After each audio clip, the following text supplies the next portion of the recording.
I would just like to say that yesterday yesterday I said that today is the last GA. However, that was a mistake because we do have another GA tomorrow. I listed the wrong number of GA. So you still have nominations open today and tomorrow for the positions open.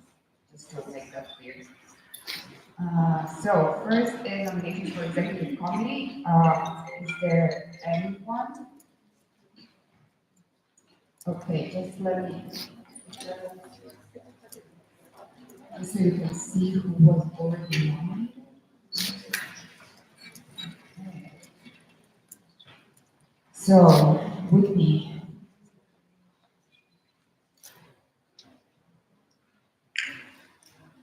Somebody I with the mic to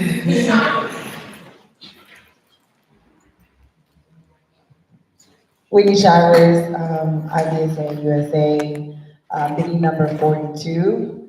I would like to nominate Aaron, IVSA China, for treasurer. Aaron. Erin Ko, IVSA China, bidding number 76, I accept.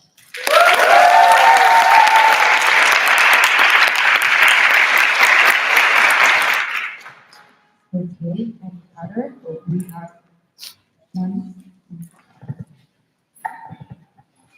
Hewon Jang, IVSA South Korea, bidding number 50. I would like to nominate Stavros Lapatiotis, IVSA Germany for treasurer.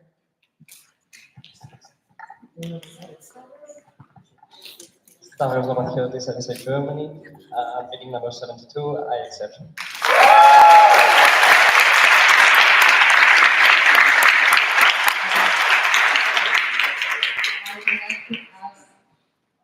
And do you have a second position you want to go for if you do not get elected? Asia Regional Rep. Great. And then Stavros? I have no other position like that. Thank you. Also, another reminder for the exco positions, people who nominated somebody will need to give a speech about that person. Then, Sylvia? Sylvia Killand, IVSA German, bidding number 65. I would like to nominate Nicolas Delacour, IVSA Denmark, for the position of DRO. Julie Donovan Delacour, bidding number 77, I accept.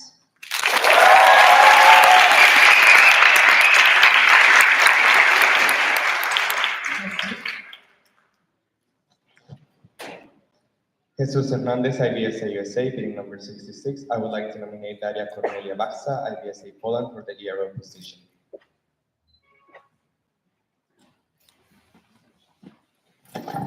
Thank you. Okay, so Alejandra Vargas, bidding number 105, IVSA Peru. I accept on her behalf.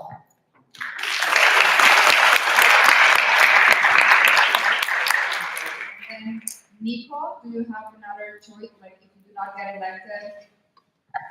Secretary. Okay, and then Amy, or do you know the secretary? Secretary. Okay, thank you. Any other? Upendra? Upendra Chauhan, IVSA Nepal, bidding number 093. I would like to nominate Mr. Uzas Pardesi from IVSA India for the position of ERO. Anybody? Madam Panliu, IVSA Grace, bidding number 032, I accept on his behalf.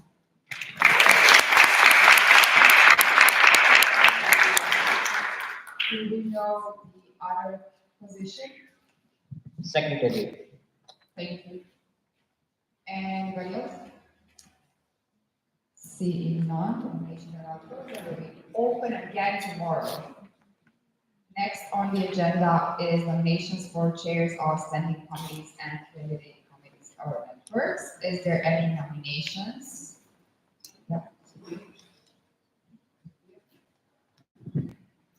Sophia Torres, IVSA USA, bidding number 83. I would like to nominate Violet Adeline Burgos for chair, IVSA Latvia for chair of the pathology network. Anybody? Michelle? Michelle Brenneman, IVSA USA, bidding number 45. I accept on her behalf.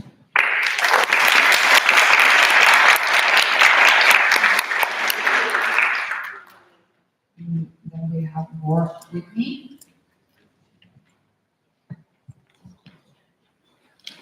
Vinny Chavez, IVSA USA, bidding number 42. I would like to nominate Abdulblas Hamza, IVSA Nigeria, for Chairman Standing Committee of One Health.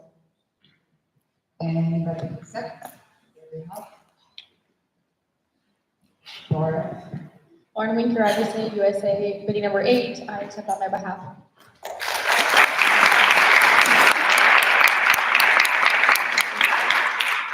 Tammy? Tammy Nirona, IVSA Peru, bidding number 96. I would like to nominate Ishana Charia for chair of the Wild and Exotic Animals Network. Ishanacharya, IVSA India, bidding number 38, I accept.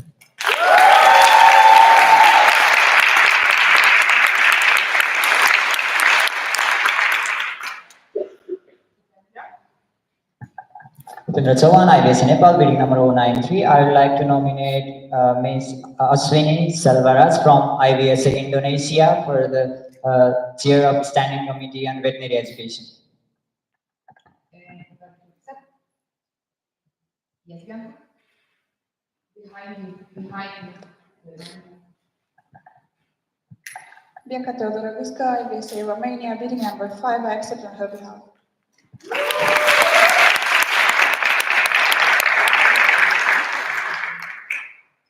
Any other nominations? Seeing none, the nominations are now closed and will be reopened tomorrow.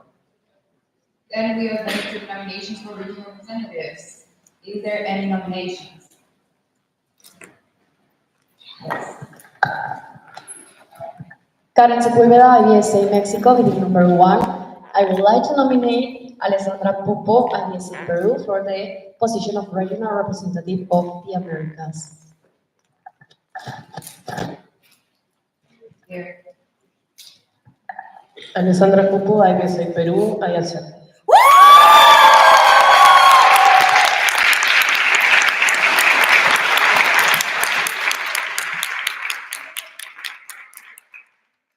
Anybody else? Seeing none, the nominations are now closed and will be reopened tomorrow. We are still missing Asia. Yeah, keep that in mind. And then we are going to the next agenda topic, which is nominations for the secretariat. Any nominations? Yes, ma'am. Maya Kelly, IVSA USA, bidding number 89. I would like to nominate Michelle Brennan for secretary. Michelle Brenneman, IVSA USA, bidding number 45. I accept.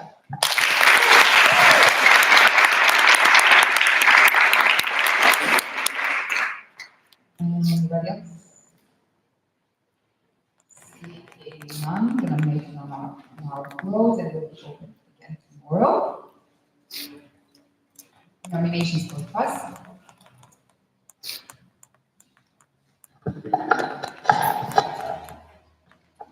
Karen Sepulveda, IVSA Mexico, bidding number 1. I would like to nominate Giovanni Barro, IVSA Italy, for the position of trust.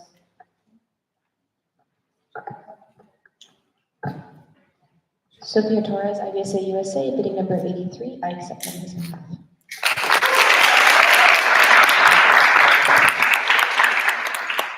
Any other nominations?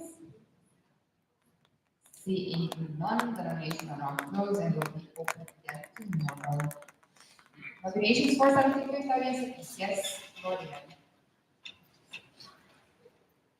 That was fun. Florian Schilling, IVSA Germany, bidding number 60. I would like to nominate IVSA Nepal for the 75th Congress. Brenda?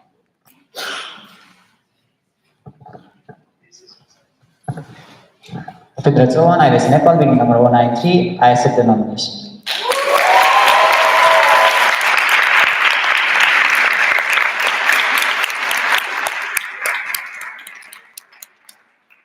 Any other nominations? Seeing none, the nomination will now close and will be open again tomorrow.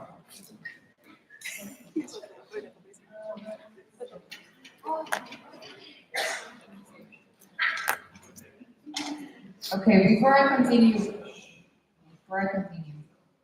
few things that I would like to clear out. So, if you need to go to a toilet and there's one person that needs to go to a toilet, you can always ask for a point of privilege. Why is it that we cannot just, like, there's this rule that you cannot just go out and go in? It is because of the quorum, because then people would use it for other things and it could get messy, and that's why we have it this way. I know it's not ideal, but again, if you really need to go to a toilet, you can always ask for point of privilege. And I'm pretty sure that everybody will agree and you can go to the toilet. So keep that in mind. I hope that clarifies some things. And another thing is, please raise your hands fully. I've seen that you're doing it today much more, but otherwise, first of all, it's not very good light here, and then I can see you, and then I'm also not sure if you're just like chilling like this or you really want to raise your hand. So, yeah, please raise your hands. Next topic of the agenda is IVSA Technology Network Policy Paper Proposal vote. As I mentioned, we needed to have it into the separate GAs. I hope you have time to read it and form the opinion. Before we go to a vote, I will call for 5 minutes and at ease, just so you have time to have the 5 minutes, just if you're not sure how to vote. So the chair will now entertain a motion to go to a 5 minute stand at ease. Peter Pills, IVSA Denmark, bidding number 16. I so move. Any discussion? Any objections? Your extent at ease.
this meeting back to an order at 10:43, UTC 95. And then we have topic on the first IVSA coordinate policy paper proposal vote. Susanna? Can we get a mic to Susanna? Susanna Cheke, IVSA EXCO meeting number 10. I move to approve Pathology Network's policy paper. The motion on the floor is to approve pathology network policy paper. Is there any discussion? Any objections? Seeing none, the motion has passed.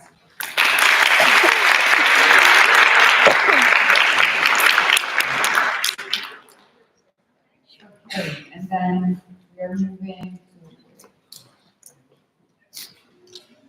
the next topic, which is European Pharmaceutical Science Association and IVSA Europe joint statement on AMR.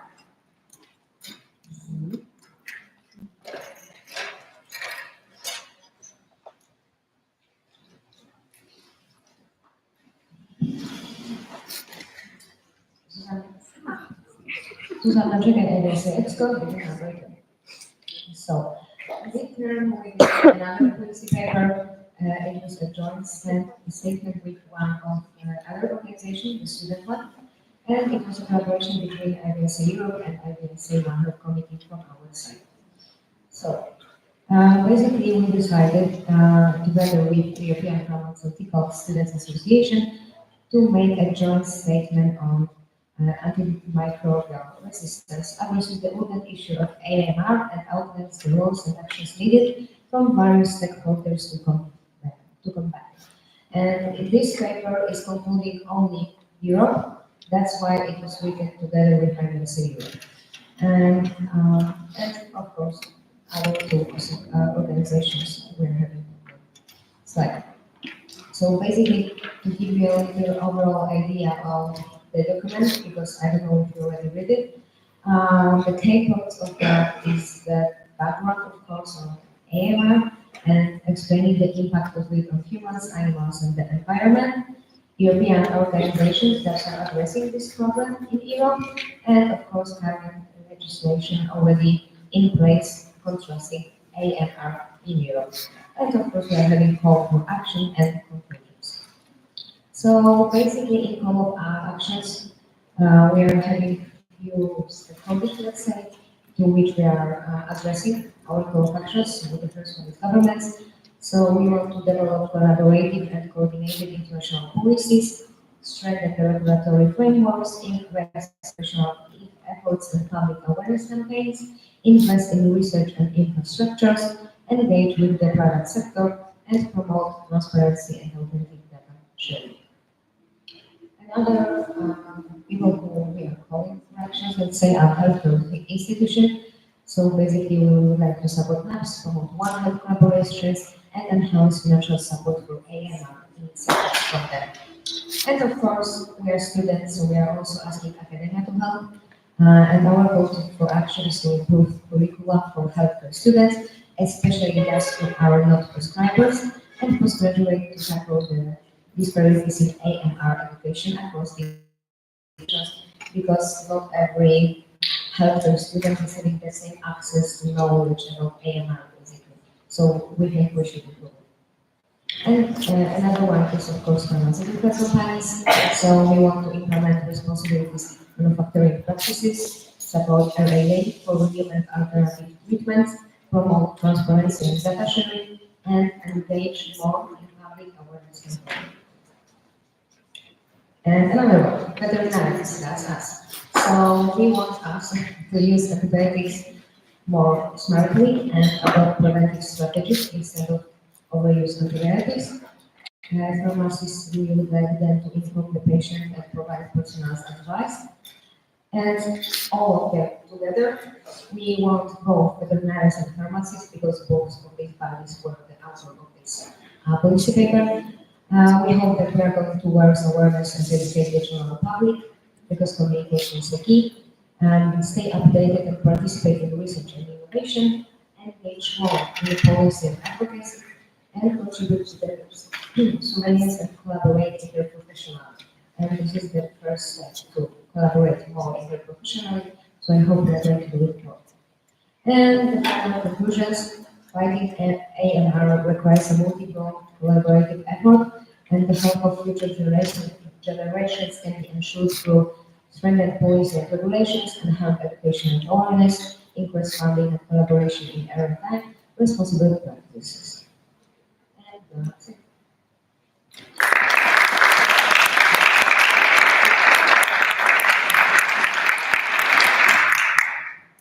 The same as for yesterday, we are going to discuss this today and then the vote needs to be done in the next year. So is there any discussions or questions?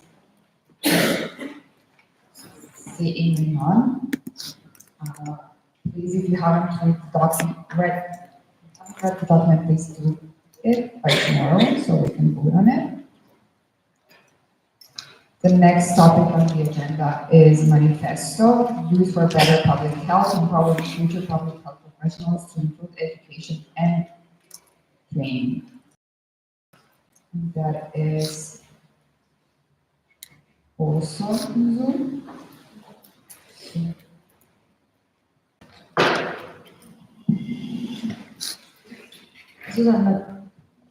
Susanna Chile, IVSA expert. So yeah, basically now we are going to discuss another last one policy paper of president. On the screen right now, we can see all of the organizations which were a part of writing this. So I think it's very nice because as we 1, 2, 3, 4, 5, yes, there are 5 organizations engaged and working together. So I think it's very, very crucial to show how we can collaborate with other medical professions. So to basically, the manifesto was created by representatives from various student associations and from various medical perspectives. So as you can see, we're having public health, we are having also a World Cup health class, we are having veterinarians, again, we're having pharmaceutical students, and we're also having medical. So as you can see, we collaborate interprofessionally with this paper. During Public Health Week 2024, all of these associations held a workshop empowering future public health professionals, a workshop of professional development.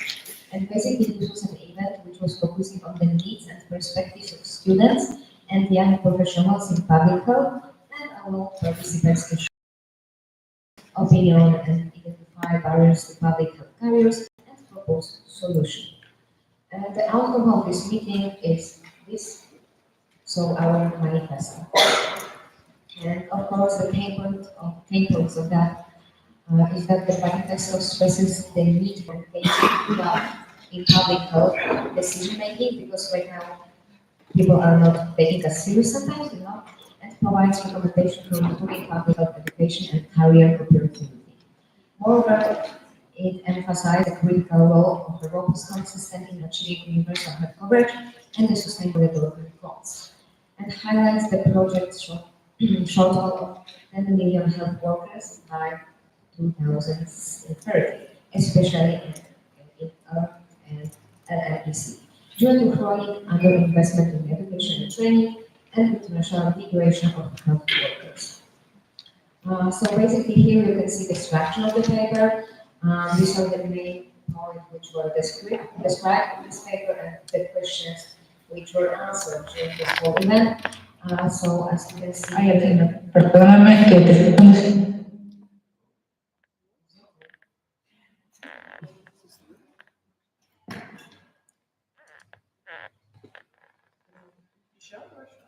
Where's the other mic?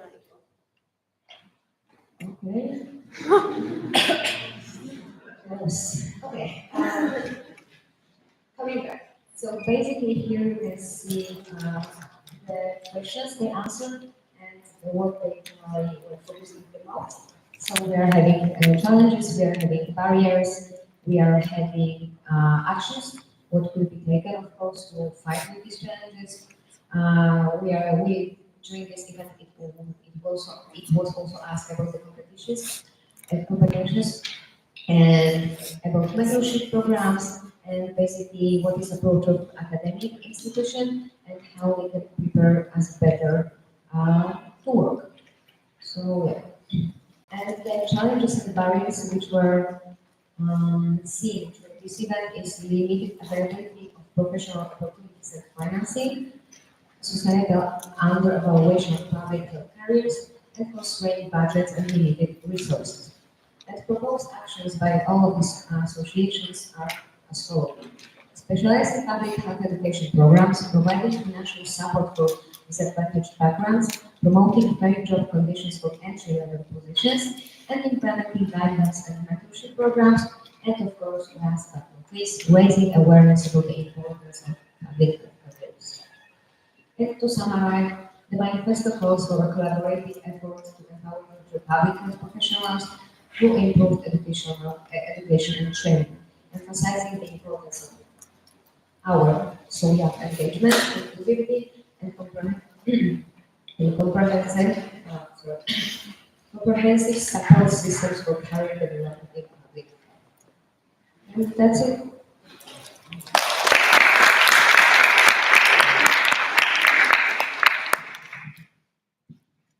Is there any questions regarding this? Seeing none.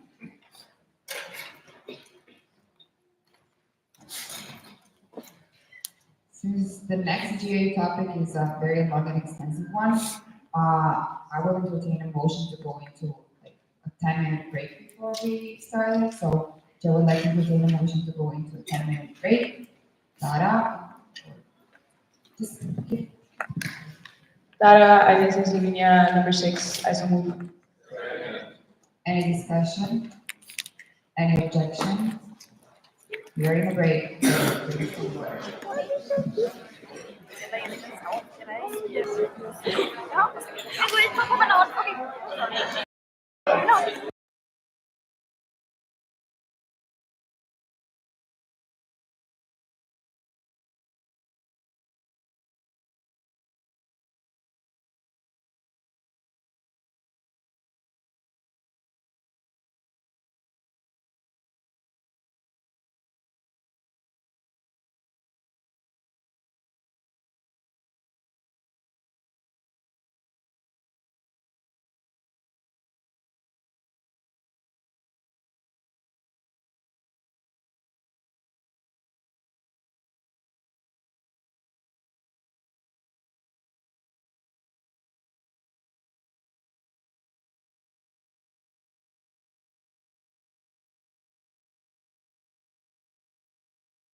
It's just they are not.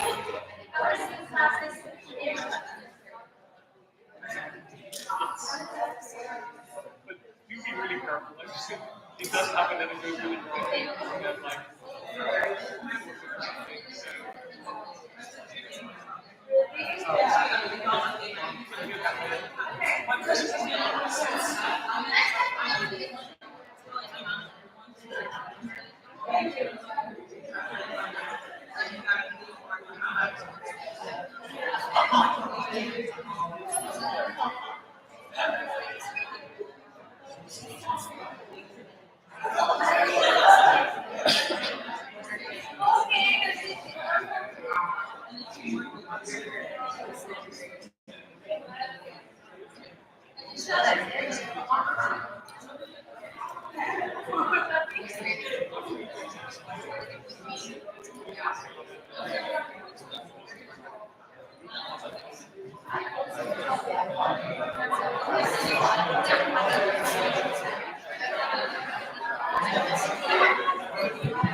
Please take your seats.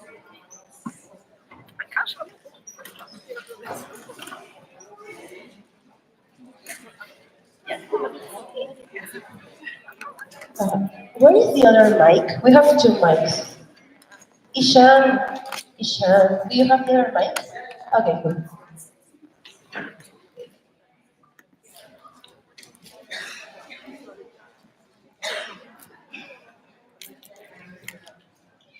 Okay. So the chair would like to call this meeting back in order at 11:20 a.m. due to C-5. And next topic on the floor is basically the topic that we consumed. So it is the legislative proposal.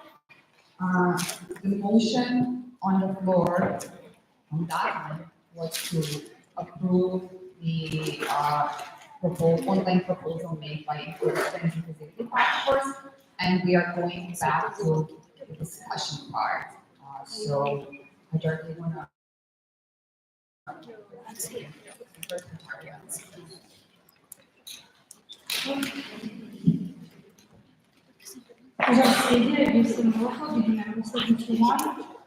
Hello everyone, I would like just to bring some points of clarification so we can start the discussion in a good way. Just to bring back. Can you speak louder, please? Just to remind you all of some points. So we are currently discussing the online proposal. We can make amendments to it. So if you have some particular concerns, some ideas that you would like to modify the proposal, this can be done. However, we cannot discuss the hybrid and the live proposal based on the GA resolution that we have in Indonesia.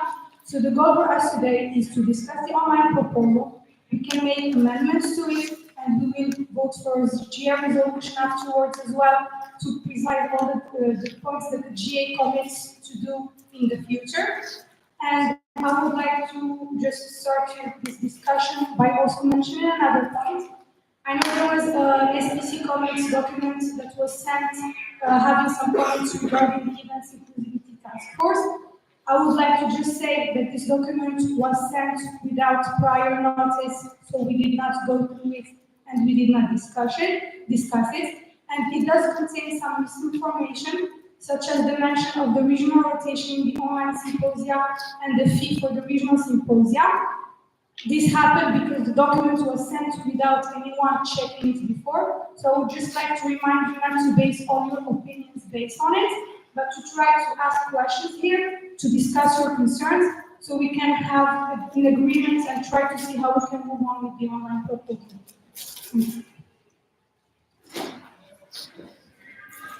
Okay. I'm waiting for the hands. We are at the discussion part. So, yes.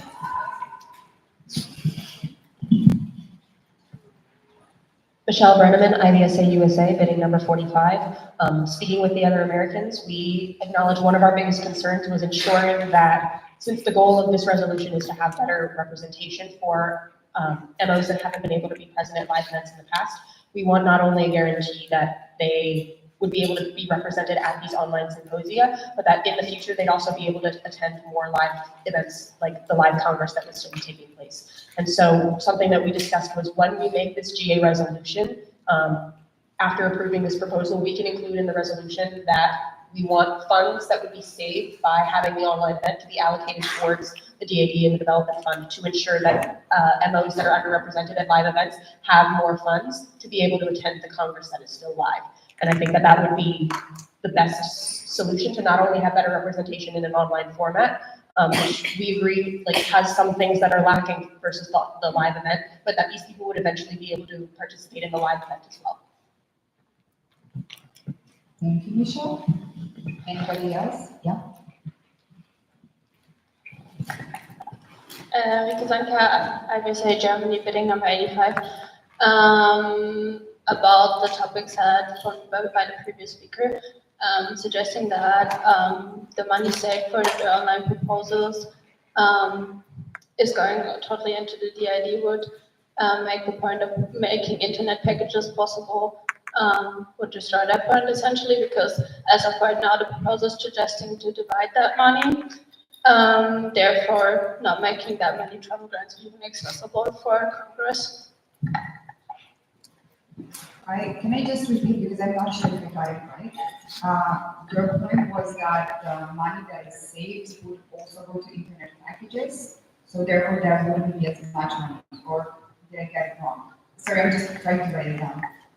As much money, can I just say that? As much money for the DID for traffic grants. Yeah, because that has to be divided. Okay, so what previous speakers said is that money that would be saved from not using it for travel expenses cannot be fully allocated to travel grants because it needs to be divided and partially it needs to go to the internet packages. That was proposed. Okay. As I said, IVSA Morocco, bidding number 71. This is the reason why we cannot make in the bylaws what needs to be done exactly, because the budget changes each and every year. However, the GA can commit to do this saving process in which the money that should have been saved from the online symposium should be allocated to ensure that we have better representation in the events, and that this money should be allocated for the internet package as well as for the Congress. And according to the calculations that we made, the internet packages can be either 800, 1,100, or 1,400 if I'm not mistaken. And according to the budget that we also analyzed, we will be able to save 5,400. Of course, these numbers are not the numbers that we can write in bylaws or something, because this can change. This can change. However, the GA can commit to the fact that we need to allocate the money that would have been saved from the online symposium for this to show better representation.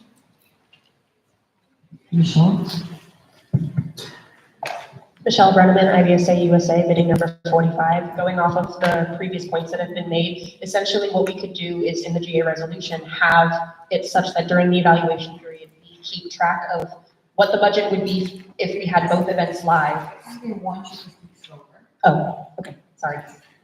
We can essentially keep track of what the budget would be if both events were live, Congress and Symposium, and what the budget is for just the online symposium. And then, so that would include, the budget for the online symposium would include how much it would cost to send out internet packages. There would still be a difference between having both live events in a budget versus one live and one online. And that money difference can be put in, we can put in the resolution to have that difference be allocated towards the development fund to guarantee that that difference in money goes to the development fund, if that makes sense. I would just like to remind you to address the chair in general. Lauren? Lauren Winker, IVSA USA, bidding number 8. Another point that I would hope that if we can pass this and end up doing a resolution is, I think one thing I at least personally have a problem with is creating this limbo, I guess, candidate voting member organization, which may be necessary for now so that we have this, I don't know if loophole is the right word, that allows these membership organizations that are not active to vote. However, we're creating this and we're not having a, I guess, agreement or commitment to just eventually changing it so that all members can go to any event, any GA, and be a voting member and become active. And so, I would like it if we could put in writing that we want to work towards allowing membership, active membership to be granted to any MO that goes to any GA. Okay, I will summarize what was said by previous speaker. So the previous speaker raised her concerns regarding the new term that we are introducing, which is candidate voting member organization. And they do understand that right now this is the best way to go in order to assure that we do have quorum during the in-person events. However, they would like to add to the resolution that IVSA will work on not having to separate groups, not two separate groups, but that in the end, they are all either active member organizations or candidate member organization and not having this. I hope that makes sense. Tessa? IVSA Exco bidding number 27. In regards to the previous speaker's comment, I think it's important to note that if we're looking at any MOs that at this point have paid the membership fee, the quorum, that's 50, so the quorum would be with 40%, that's then 22, 23. So we would not have reached quorum at this event if we would have every member that paid would be allowed to vote. So this would make it very difficult for live events to still reach quorum, because it is very likely that we'll have a bit less MOs at the live events, even when we manage to get an extra travel grant, because that's one, maybe two persons extra, and they still need to get there with their grant, and that doesn't always happen. So I think we should keep in mind that we do want to reach quorum at live events, and that it might be worded differently, so we can change the wording, which could be good, but I think it's smart to keep a separate voting delegate for online and live. And as far as I know, the current system is that if an MO has been at an online GA, then the moment they arrive at the live GA, they have voting rights. So it's not like we have at the moment IVSA Guatemala, they are here for the first time, they don't have voting rights because this is their first GA ever. But that would be if they had been like in an online event before, they would have had voting rights. So I think that also is important to realize that we won't ignore them for a live event. Okay, just a technical part. The previous speaker is right in one way, but this was a GA resolution that is no longer valid. So even if IVSA Guatemala attended online GA, they wouldn't get their voting rights on the first GA because we made a GA resolution during an online part and it lasted for 2 years. Meaning that it ended in Denmark. No, for 3 in-person events and it ended in Denmark, just technical part.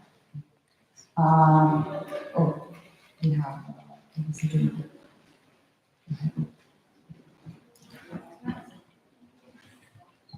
I can thank IVSA Germany bidding number 85 for the information. It has been discussed a lot about changing parts of the proposal. Would it be possible to take the proposal, the voting on the proposal to the next live event, the symposium in Morocco, because a lot of changes are already need to be done or like discussed to be should be involved. Hajar? Jersey, IVSA Morocco, bidding number 71.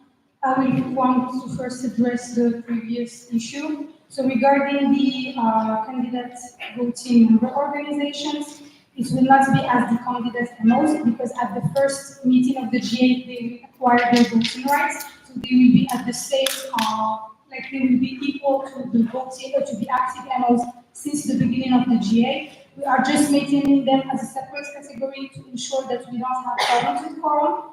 And I would like just to remind you all that that's why we are having an evaluation period. So we will, during the evaluation period, assess the situation and see how everything goes.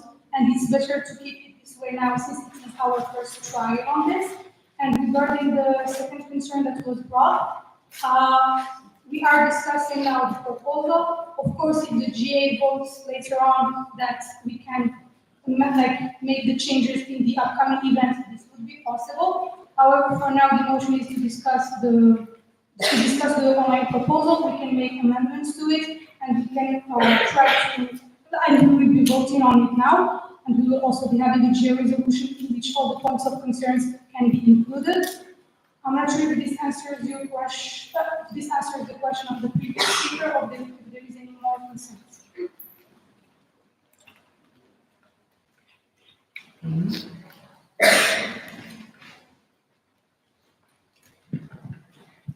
Alejandra Vargas, I was in Peru, bidding number 105. So regarding what was mentioned 2 days ago, 1 day ago, I had some questions and comments. First, when the workload of the officials and the OC is mentioned for this kind of events, why is it considered a problem if we are volunteers and we decide to apply for these positions, knowing the workload they would have during the year or years ahead?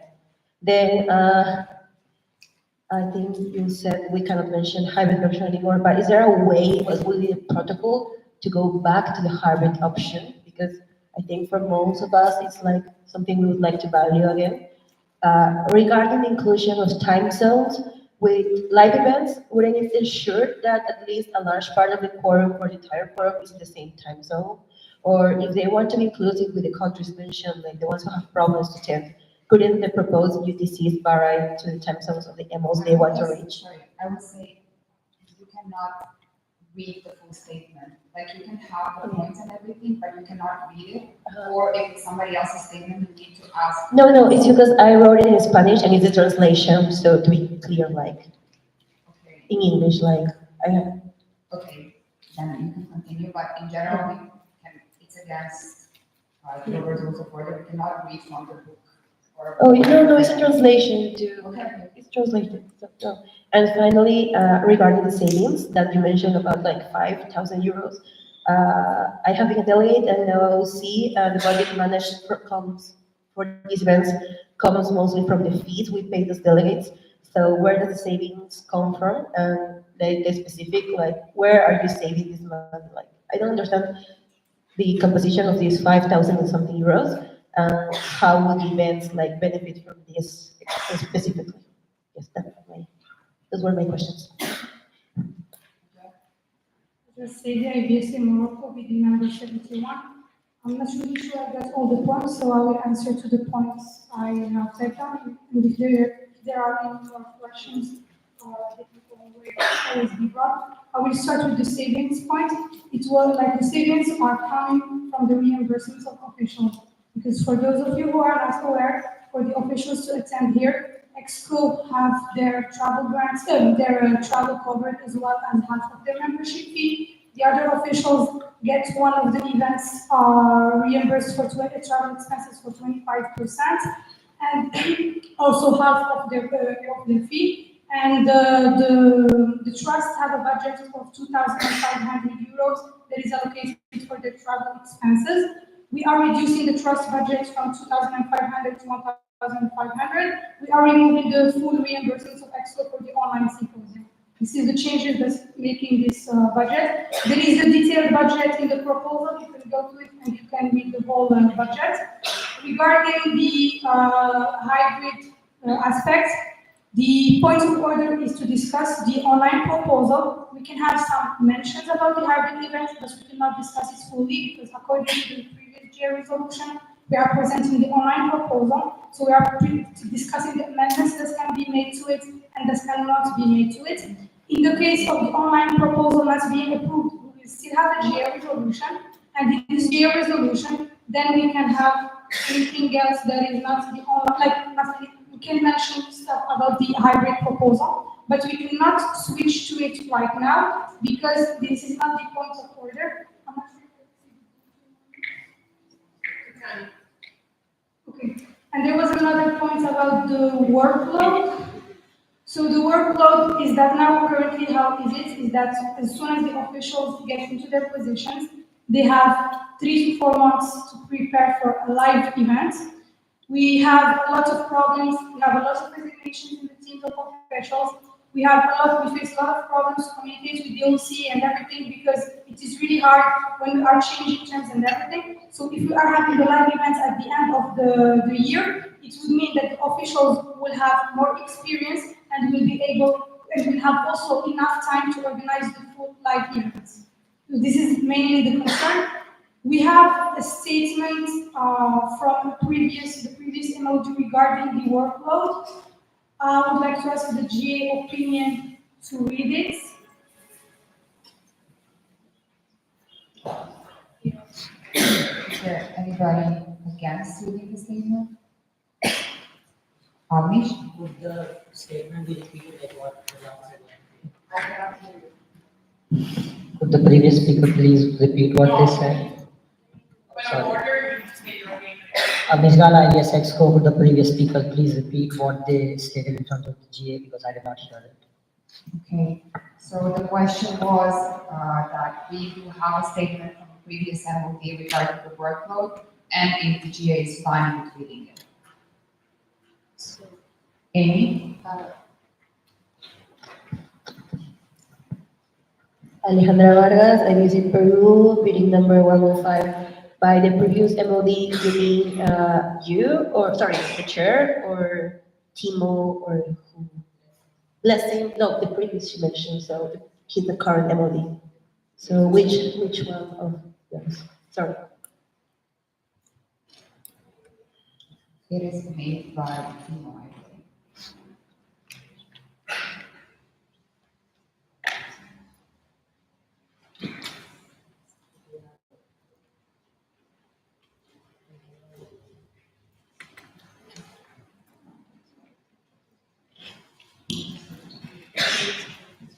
Sidi, IVSA Morocco, bidding number 71. I would like to apologize because the statement I received regarding the workload was not for this topic, so I cannot get to discussion on this topic. Any other discussion, Peter?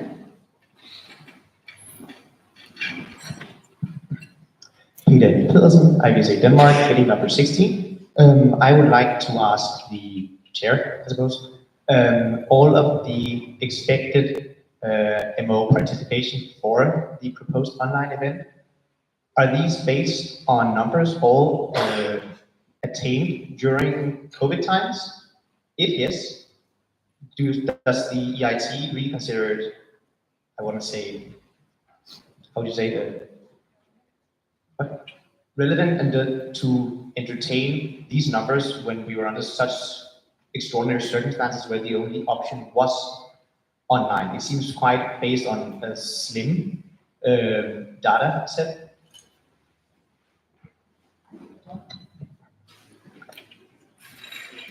Sidi, IVSA Morocco, bidding number 71.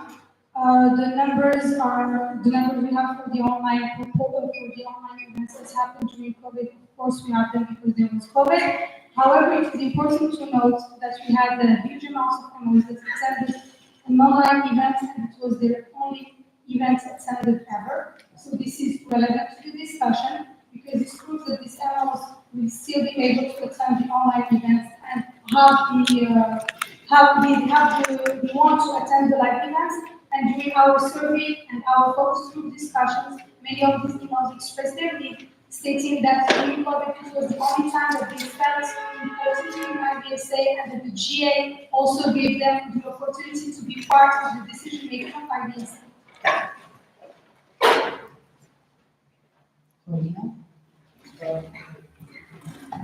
Corina Waldner. Now, Corina will be, I will let you next. Corina Waldner, IVSA Germany, bidding number 9. Regarding this topic, I also spoke to some alumni who had attended the online events during COVID. They also had some concerns regarding this because even if they're attended more and more, there were problems, especially in the, I think, 2021 SGA to keep the quorum up like there was. Can you keep it closer to Yeah, sorry.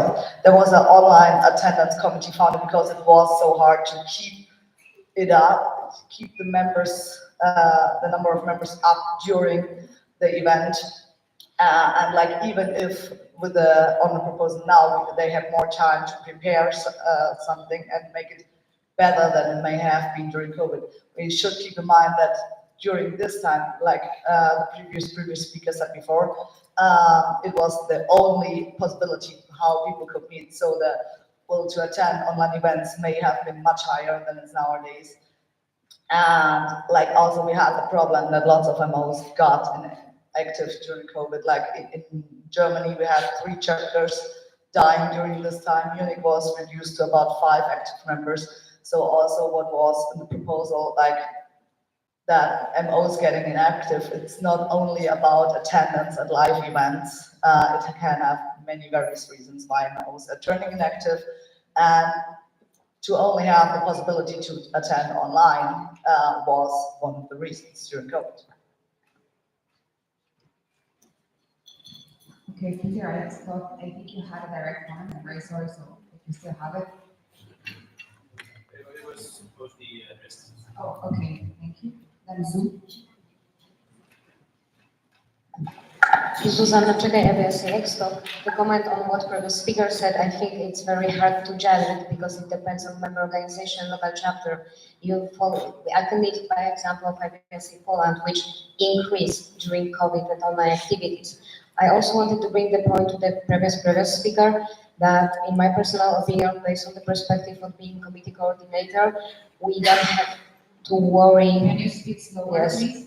we shouldn't now worry too much and overthink if these people are going to attend events, if this is going to increase the attendance, because all events we are doing inside committees are online, and the highest percent of attendance are people who cannot attend any live event.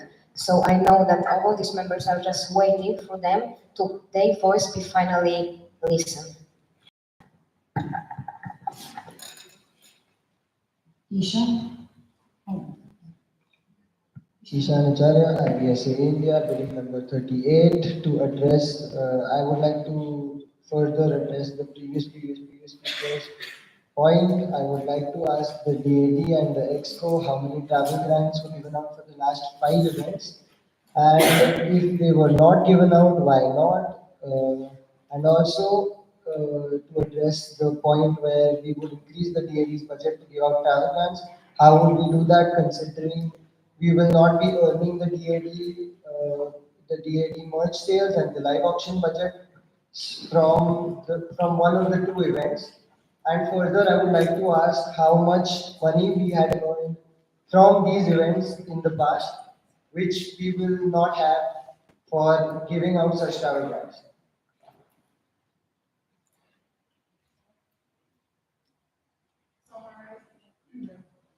I'm trying to write down. If I got the question right, is since the okay, you would like to know how much money we got from the past symposiums that we wouldn't get at this point, and how do we plan to get put money with travel grants? You can. I would also like to ask. We cannot hear you. I would also like to ask how many travel grants were given out in the past 5 live events, and if not, why were they not given out? Considering we already earned the DAD merch sales from those events.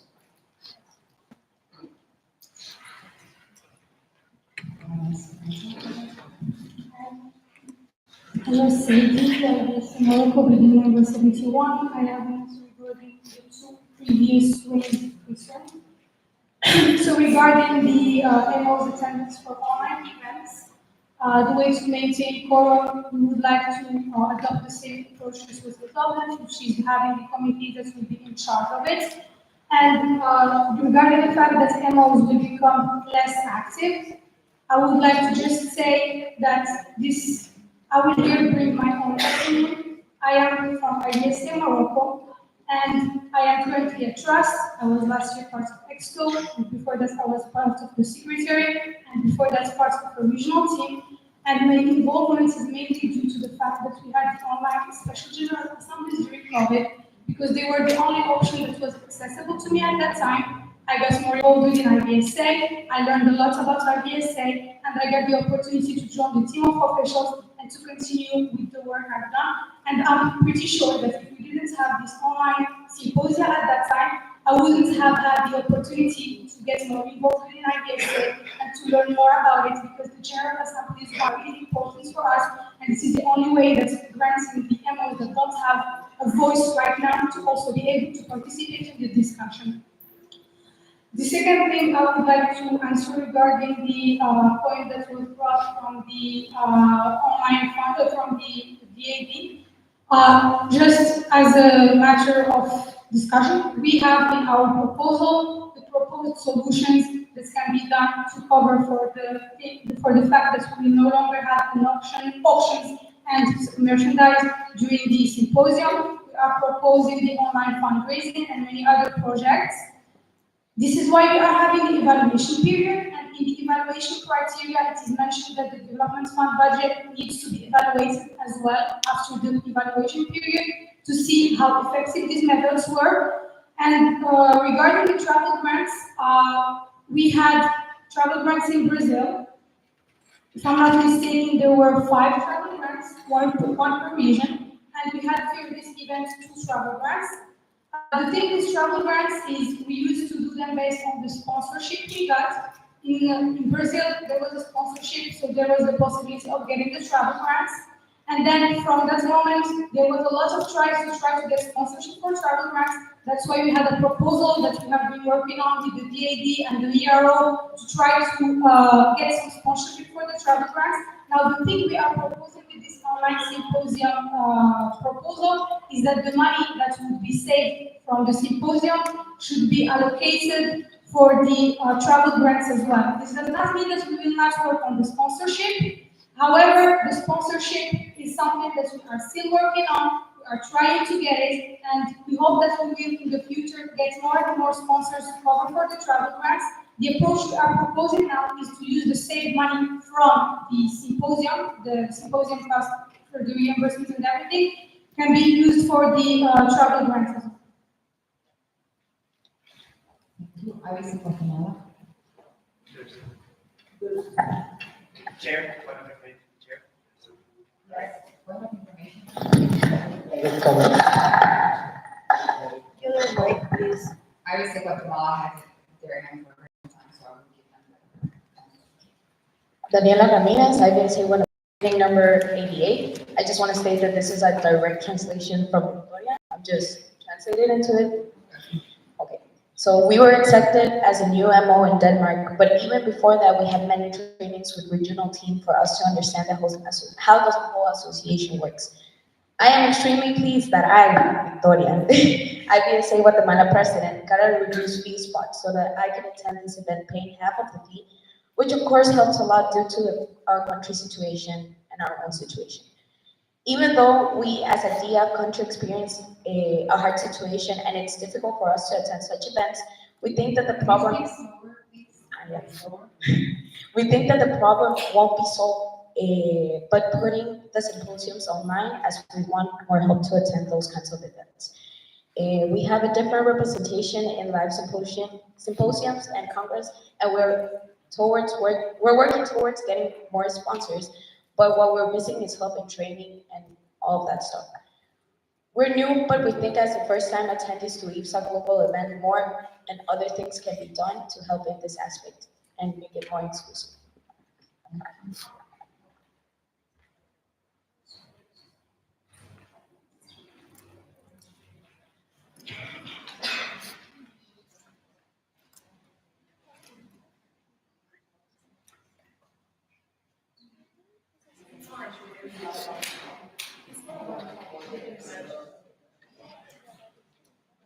Okay, let's continue.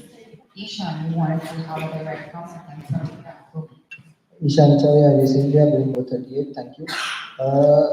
The part of my question that was not answered is in Slovenia, Denmark, and Bali, how many travel grants were given? If not, why? And I would also like to ask the parliamentarian if there is a So two different things, so you are now asking something and then you need to make parliamentarian inquiry. no, I'm sorry, I would like to ask the expo about the same thing. Further, if there is a facility, if say we approve this proposal and we say that the travel grants will be used, can the expo vote against giving out travel grants?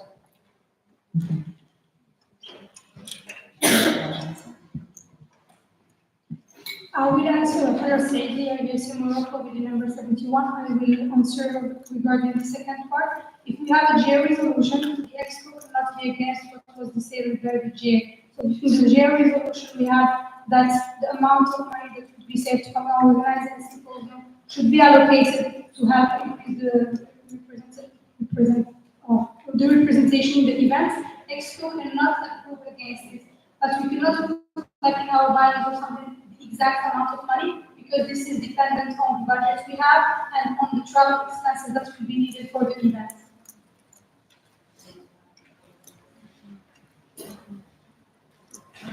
It's at Expo meeting number 90. I would just like to remind everybody to speak the mic to your mouth, because the speaker is going towards GA, not towards Exco. So we're having a hard time understanding what you guys are saying. And also a reminder to stick to the topic. When you guys are making a statement, that's more than fine, but you need to state how you feel about the online proposal, like what would be for you to have the online proposal, or what would not be for you not to have it. Okay? Thanks. Silvia.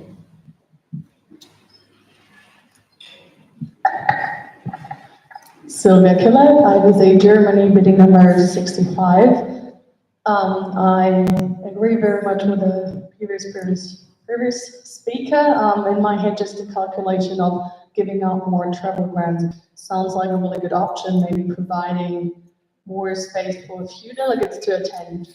However, at the same time, we deny about 80 or 90 other delegates to attend the whole presential event. So by just taking the sums of it, it's in general less people attending, less live events, and in my opinion, it's so unique to IVSA that it cannot be replaced online. So instead of pulling everyone up to just the same level, it's pulling everyone down a little bit, just because of the cultural impact, but also the questions and the experience we make here. I believe you do not learn about it just online. You just have to see and experience it yourself. And you'll never be able to save everyone, but it doesn't mean that you can't help some people rather than others. So for me, this is not an egoistic approach, but generally it's an opportunity to connect, to bring home those memories to our home countries, and also not to forget, by traveling to the venues and the live events, as well, we bring our culture to people, for example, here in this event, to Peru, to the vets, the locals, everyone who receives us as international delegates. So that's why I believe it's also an opportunity for those people who otherwise never get a chance to leave their own continent. Thank you very much.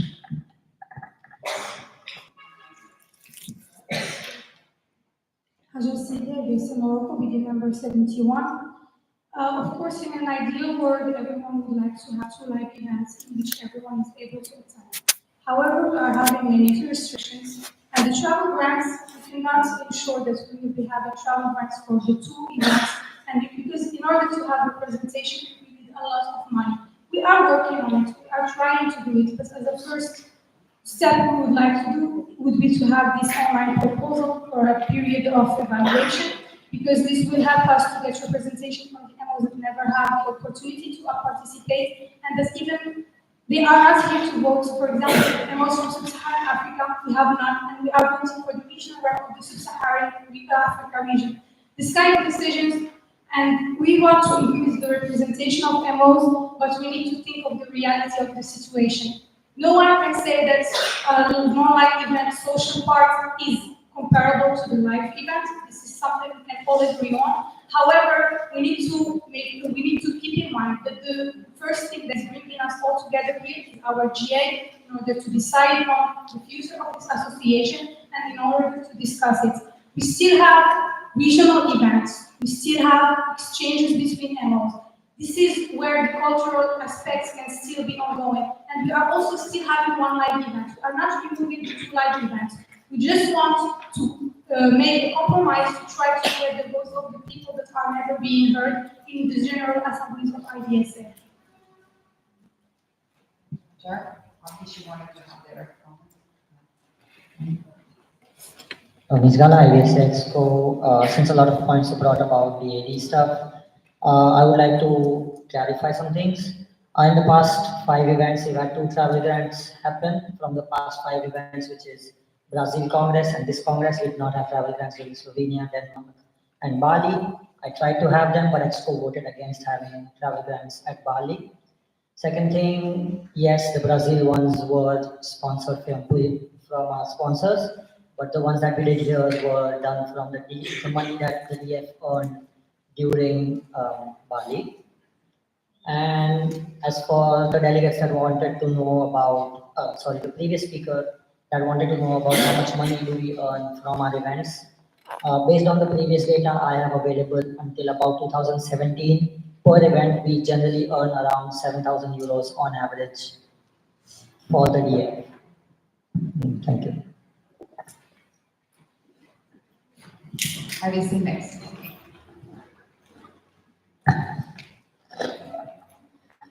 Karen Sepulveda, IVSA Mexico, meeting number 1. As IVSA in Mexico, we were having problems with engagement and members' involvement within IVSA, which I think is the biggest problem IVSA has. If we move the symposium online, we'll be just the two of us, president and vice president, attending the GAs, and I think will be the same for the rest of MOs if they attend. Then, which is the point of engaging more members within the organizations, even though, okay. Yeah.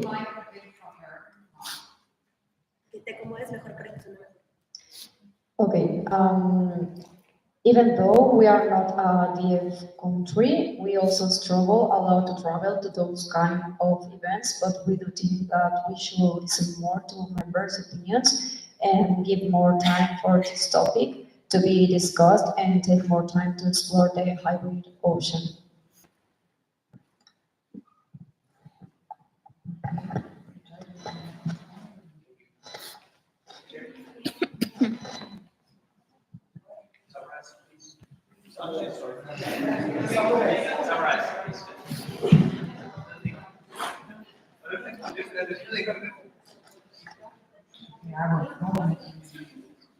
Okay, parliamentarian wanted me to remind you all that the topic of discussion is online event proposal. It's not a hybrid, it's not live, so we cannot focus on that.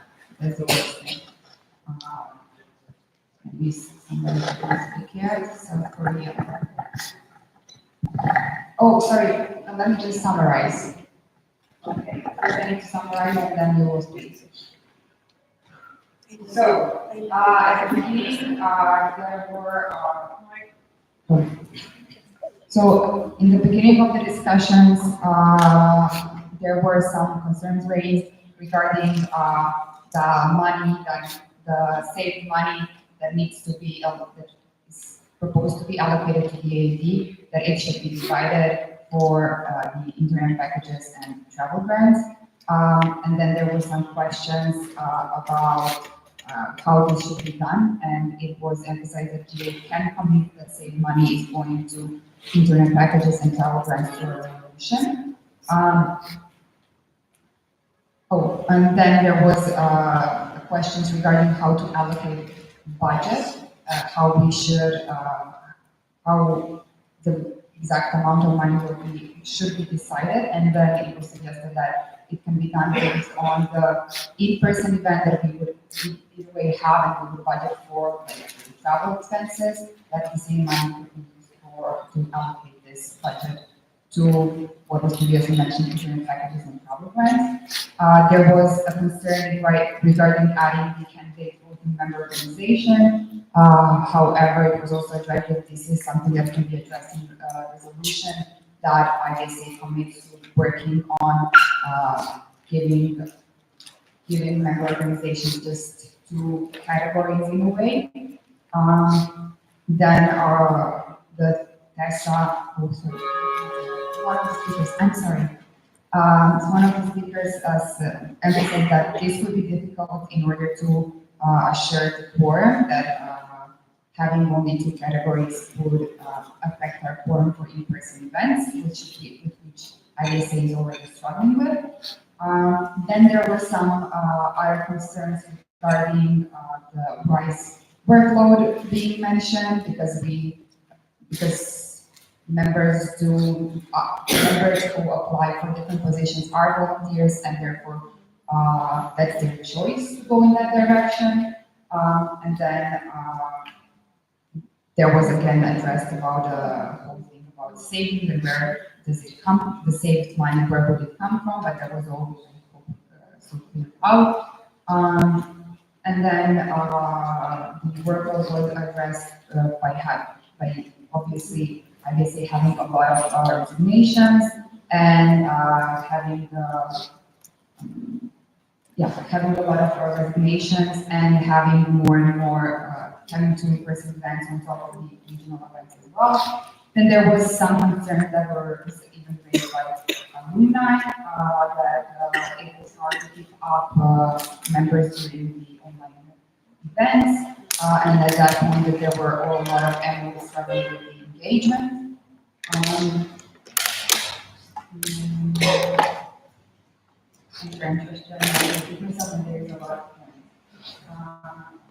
And then we had a whole discussion about how many travel grants were given in the last 5 events, and answer is that we gave it only in Brazil and right now. There was the whole point raised about the activity of member organizations and how they would be affected by moving to one online and one in-person event. And how we would deal with DAD part, raising money for DAD fund. Then it was emphasized that that's why the proposal is to have an evaluation period to see how it would actually impact the member organizations and the DAD fund and other concerns or other problems that may arise or may not.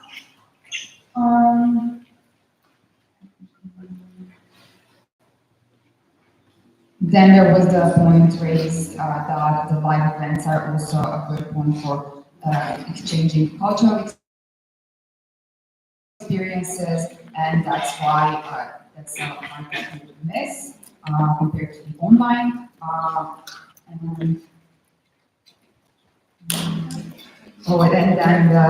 Then it was also raised that even though we all can agree that the live events are the ideal version, we need to be realistic about it, and for exchanging cultural experiences, we still have regional events, we still have group in-person and online exchanges, and then the last one was about how much money does DAD earn during one event, and the answer was around 7K per event. Oh, 7K per year, I'm sorry. What event? Okay. Yes, so I hope that I summarized it all. It's been a lot, and I will continue to do this. So yeah, Hajar. Hajar Saidi, IVSA Morocco, bidding number 71, regarding the fact that DAD raises 7K per event. I was DAD last year, and this was not the case. So I'm pretty sure there is a problem with the budget, because from what I had last year, it was 3K in the symposium and 4K in the congress. So let's say 7K per year. I will go for Felix because he had. Oh, no, I'm sorry. I completely forgot. South Korea, I promised you were going to speak. I'm sorry, go. Jae Kim, I visit South Korea, bidding number 75, and I have several concerns about online symposium. First one is, in our chapter, there's so many people who wanted to participate in symposium and congress and live events. It is, yeah, for the live events. And in our chapter, we have our own limitation of delegates because it's up to like 15 people per event. And then, so we are, as we are a really active chapter in Asia or in the global, and then we send almost 30 people per year for congress and symposium for 30 delegates. Yeah. And when it's symposium goes to online and our participation of the big event, the global events, the global in-person live events will be cut off by half. And then this is my first concern. And my second concern about the online symposium is, as I mentioned, we are the active chapter, and would love to host a global event. We host many regional events or exchange events, but it is different from global events like symposium or congress. And then we would really love to host event in future, but if there is only one event per year, and it will be really hard to host an event for us because we have really large like domestic events in summer, so we prefer the winter one, but in circumstances of going online symposium, it will be very hard for us. So it is, my point is, it's better for hosting events. So my third one is as we are on the online proposal, we cannot talk about hybrid or other options. So I think, in my opinion, I think we could disapprove this proposal and move on to open discussion. Yeah, thank you.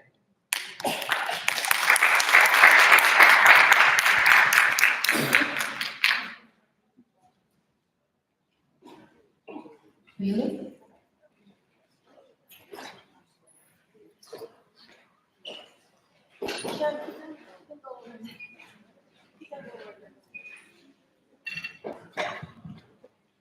Felix Metzger, IVSA Expo, meeting number 37. I would like to comment two things that were mentioned earlier in this discussion. First point, it was stated that we are doing the elections of the regional reps at events, which is not really functional. I agree on that, which is why we are currently working on a structure that the regional reps get voted by at the regional symposium by the host of the region. And the second thing I would like to address is that it was stated that an online event helped IVSA Morocco to get more engaged. It should also be mentioned that a live symposium was established, done by IVSA Morocco a few years ago, and now next winter they are doing a live symposium again. And we are currently in the planning, and the EMO itself is so thankful for the opportunity to work on that and do the event, because they say yes, we are struggling to travel somewhere else, but they're saying, in their opinion, it's really great to invite people to their country to get engaged and to talk with members of all IVSA.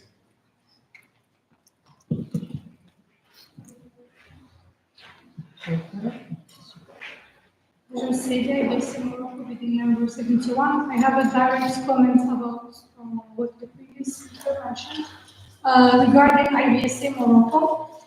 So, when we are discussing this proposal, we are not completely removing having a live event. So the opportunity to still host an event is still possible. The second thing is, I am a member from IVSA Morocco. I can talk on my behalf, like representative IVSA Morocco, and most of our members closer to the light, please. And the fact that we had the online events was really a big thing for us.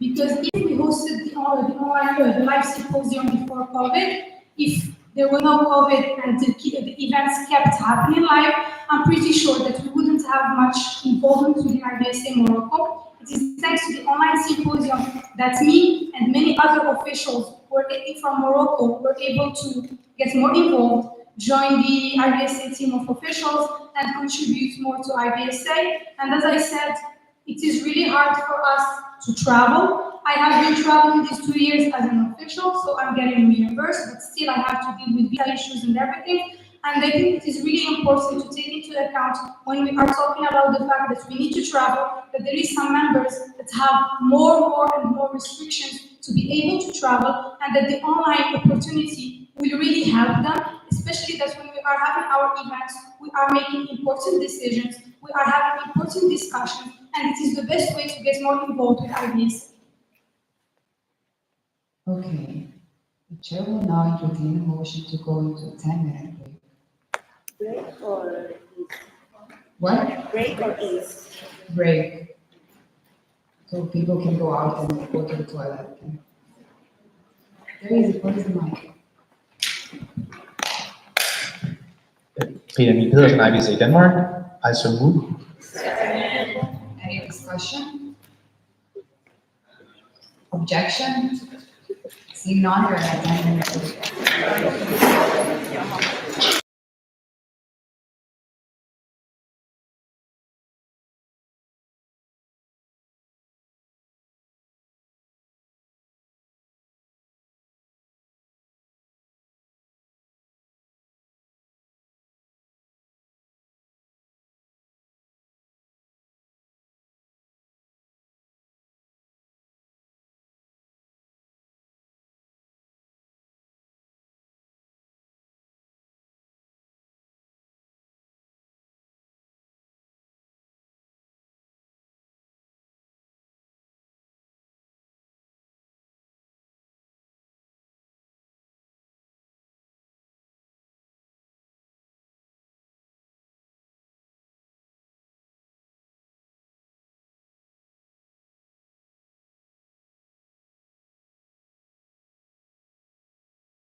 going back to GA.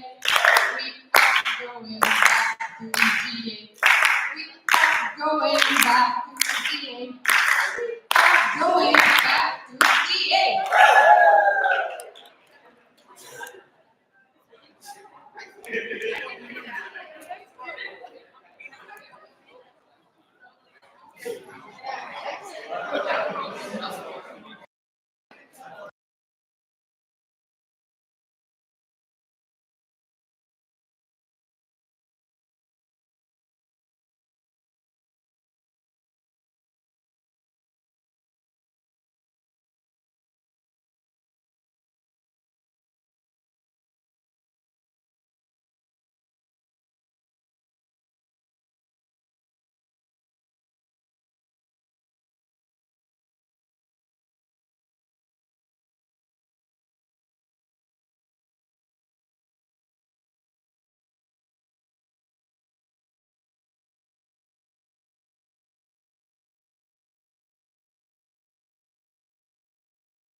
Okay, we are going back. The chair would like to call this meeting back to an order at 12:32 p.m. UTC minus 5. The motion on the floor is to approve the online proposal proposed by Events and Inclusivity Task Force. So, just, we are a bit going around the circles with the same topics, so I would now like to ask if there is a new concern you'd like to bring, to raise your hand. Otherwise, I would ask you not to go in the circles because we can then discuss it forever. Okay, thank you. Gabriela.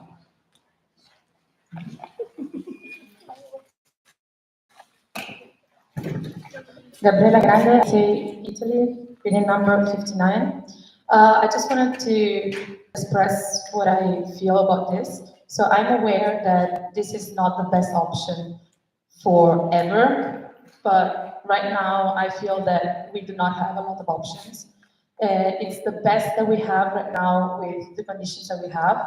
We can explore this time to check if it's going well, and hopefully we will be able to give more to our members around the world in 2 years when we're going to have, like, the association is going to grow, we're going to have more opportunities. And starting with this, we can actually, include more people. It's the first step to include more people. And then with time, probably we're going to have more sponsors, more scholarships. We're going to get bigger, and we're going to have the chance to give all our members the opportunity to be present and be part of like an active association. The active in the association, sorry. Thank you. Bart? Oh, just explain, I'm trying to give new people.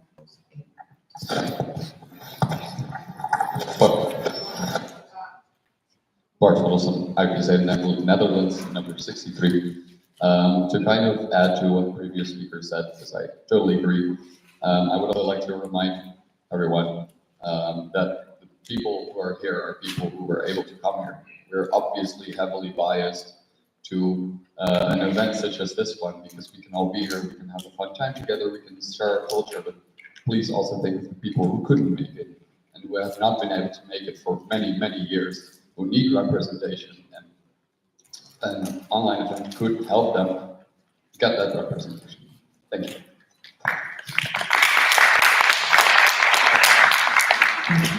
Andre?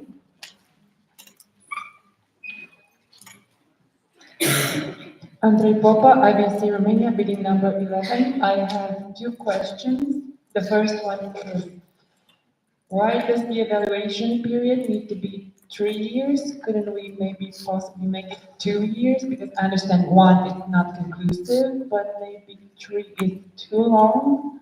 And the second question is, can we get the opinions of maybe MOs that are not here, for example, Nigeria or other countries who cannot be here? Okay, Hajar. Hajar Sedia, IVSA Morocco, bidding number 71. So regarding the topic of the evaluation period, this is actually something that can be amended. We have thought of having 2 full online events, and in the third one, the decision can be made. But if the GA decides that it wants only 1 full online event, and in the second online event, we vote on whether this proposal can be done or not, this can be amended in the resolution. So this is up to discussion then. Regarding the second point, I would like to remind you all that in our previous GA, we had a statement from the delegate that was supposed to be here from IVSA Tunisia. And in his statement, he also fully supports the online proposal. If he didn't have the visa problems, he would have probably been here and participate also in the discussion. Regarding IVSA Nigeria, I'm not really sure, but for example, we also have IVSA Ghana that made a statement, and that also said that they fully support the online proposal in their statement here. So I think it's good for us to think that other MOs, if had the opportunity, would have been. Jacopo?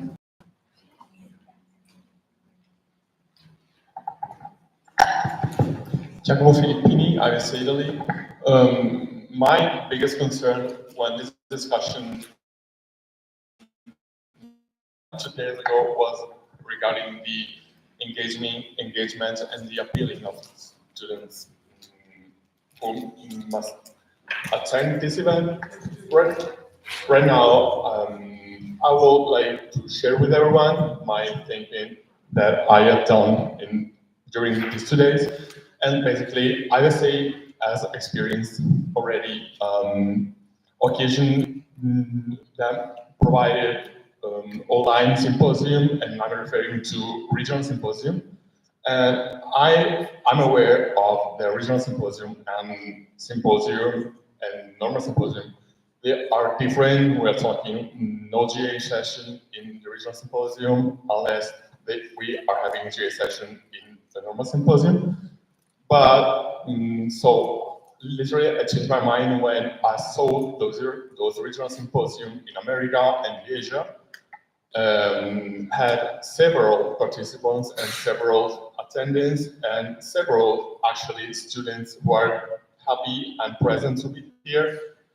And the fact is basically also we had discussed about an online symposium could not have like cultural activities other than in respect of one of in presence, but regional symposium are include, and fact is we can have cultural activities as well, and that's not impossible, basically.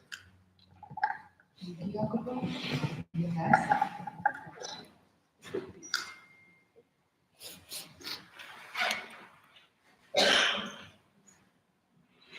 Yunus Umar, IVSA Expo, meeting number 26.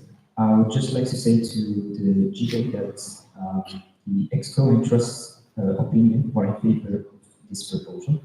I'm not saying that you have to be in favor or influence your opinion, but what I'm saying is that you have to take this consideration as they are experienced member and they have been working on this for the whole term.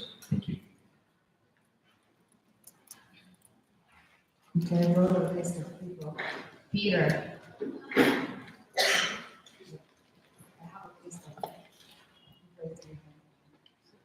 Peter Nielsen, IVSA Denmark, bidding number 16. I would like to point out that by doing the online symposia for a 3-year trial period, we'll be running into quite a problem because we can do a sort of split of the globe. Certain countries have an easier time attending the symposia, certain countries have an easier time attending the Congress. If we have, we do end up sort of forcing those who have an easier time attending the symposia to do online events for the next 3 years as opposed to right now.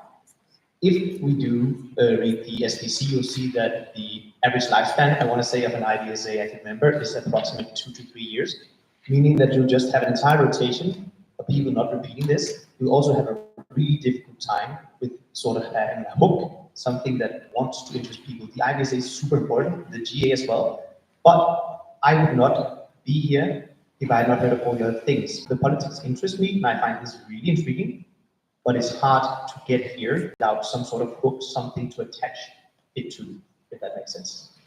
Thank you.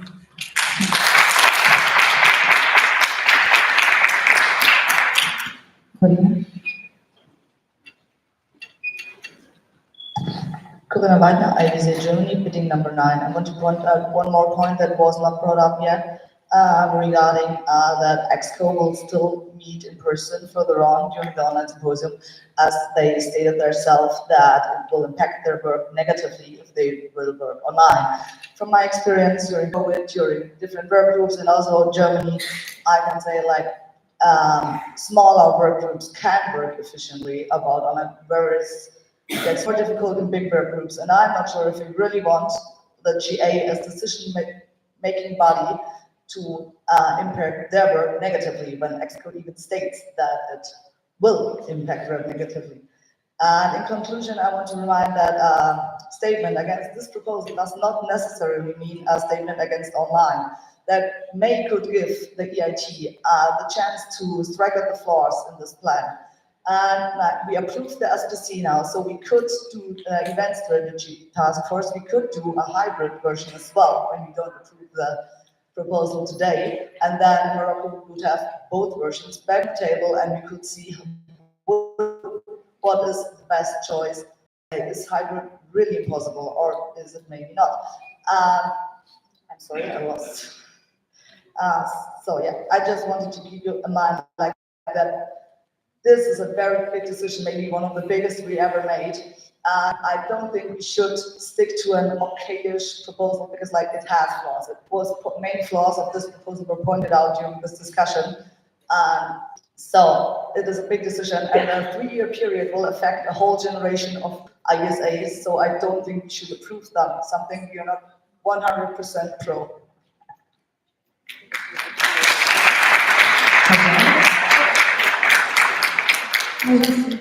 Morocco, bidding number 71. This topic of proposing an online symposium was actually brought for the first time in Denmark. And when we had a discussion there, it was when we decided that we would have an events inclusivity task force to better explore it and work on it. And this is what we have spent this whole year doing. In the first half of the year, we checked all the options, presented them to the GA, and we voted for the online one. And now we are proposing it. What I would like to say is keep postponing this decision is just making us being less inclusive for another term as well. Because if we are approving it now, it will not be a permanent decision. We are planning to have an evaluation period. So this will be reevaluated all again. But we need to give it a try to see if it truly works or not. We keep postponing the discussion, we can do it forever, because we will always have the same argument that online events are less fun.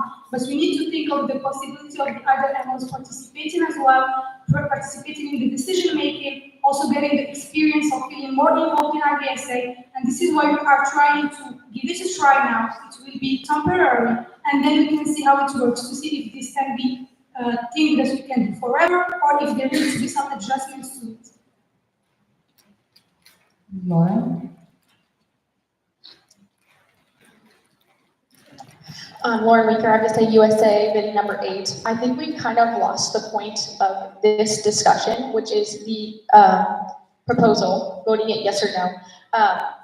We already are having an online event. It has been decided, there's already been a resolution, and we're not talking about ways to improve this proposal. We're kind of coming up with ways why we don't want an online symposium.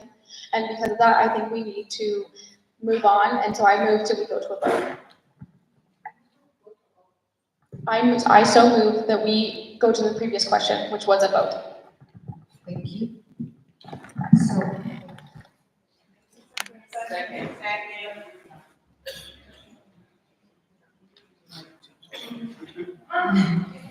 Okay, I'm just sorting the motion. So the motion on the floor is to go to the previous question, and we are going to a card raising vote right now. So as it was yesterday, just to repeat it, previous question motion is not amendable and not debatable. So you are not now going to vote if you want to move to a previous question, meaning that we immediately go to a vote on the online proposal, or if you want to continue the discussion. If you want to go to a previous question, like go to a vote, you raise the green cards. If you want to continue the discussion, you are raising the red cards. Is that understandable? Stand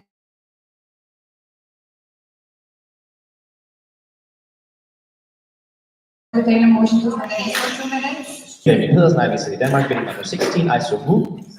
Any discussion, objections? We are.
So the chair would like to call this meeting back to an order at 12:59 p.m.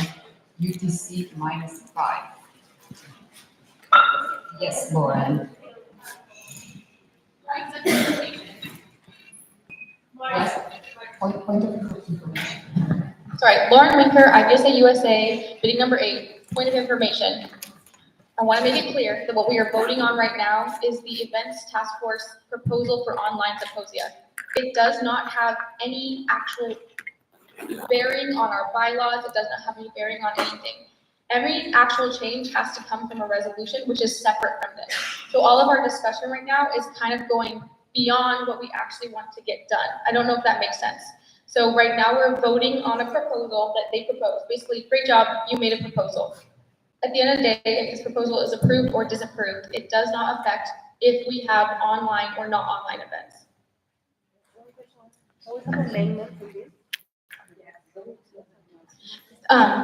Approving this is not the same as a bylaw amendment. Sorry, per the previous speaker's question, approving this proposal does not change our bylaws, and it is not the same as a bylaw amendment. A bylaw amendment has to come from either a motion or a resolution, not a proposal, and it has to have a unanimous, I'm not saying that right, vote. So we cannot change our bylaws with this proposal. This proposal is just. Susanna Salvatori, IVSA Expo meeting number 90. This is not a point of information. Point of information is when you ask information, it's not when you state like something. When you give the GA information, this motion is not debatable nor amendable, so we cannot have discussion on that. You can still ask upon information, the chair is entitled to reply to you, but you cannot give answers to the GA. Is that clear? Yes, Lauren. I apologize. Lauren Winker, IVSA USA, I apologize for that. I would like to ask the speaker for a point of information about what we are actually voting on right now and what this vote means. So, I can speak. So what we are voting right now is the proposal that was made by the Events Inclusivity Task Force. It is a document that was made by them and it shows the work that they've done. And approving that wouldn't do any change. The real change would be made later on the GA resolution, on which you can add, remove, amend things, discuss them, and so on. So regardless of what your vote on this is, we will still go to a GA resolution, and we will still put it in front of GA. Does that explain it? Okay. Is it point of information? Yeah, you can have point of information. Ishanicharya is India, bill number 38. I would just like to clarify.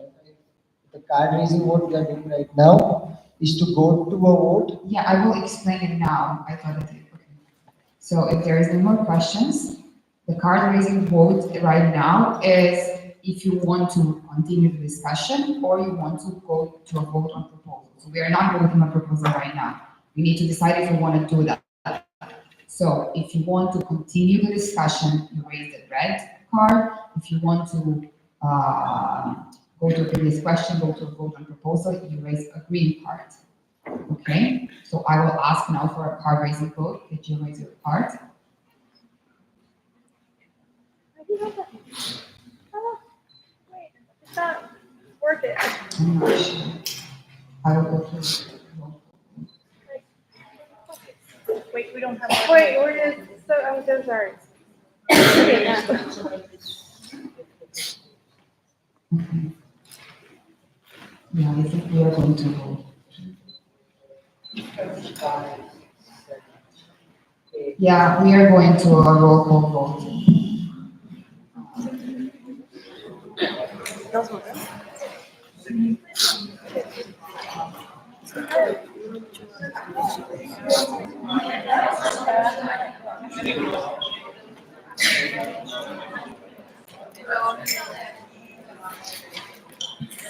Yeah, we are moving to a roll call vote on this same topic because I, as the chair, seeing the card raising, doing the card raising vote, since I'm not sure because there is like some red and some green, so I cannot for sure say, oh, this is all greens or all reds. I can decide to go to a roll call vote just to be sure. And this is, so we are voting right now on the same topic. We're not voting on proposal. We're voting on the motion to either go to a vote or go to, or continue the discussion. Does that make sense? Yes. Okay. Ines?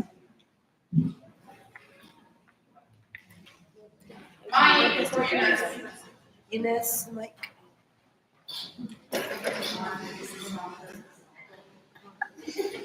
So to remind you, you just stand up and say the two votes for your member organization. So red card against. Yeah, you say two votes against or two votes in favor. Or whatever. Okay, IVSA China, Two votes in favor. IVSA Czech Republic, IVSA Denmark, Two votes against. IVSA France, One for, one against. IVSA Germany, Two votes against. IVSA Greece, IVSA Hungary, IVSA India, IVSA Italy, IVSA Mexico, IVSA Morocco, IVSA Nepal, IVSA Norway, IVSA Peru, Two votes against. IVSA Romania,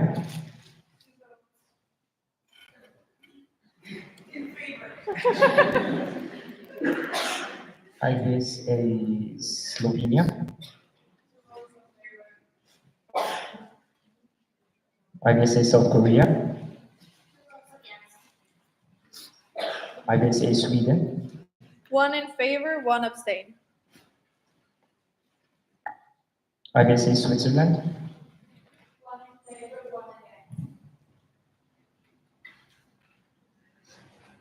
against. IVSA Netherlands, Two votes in favor.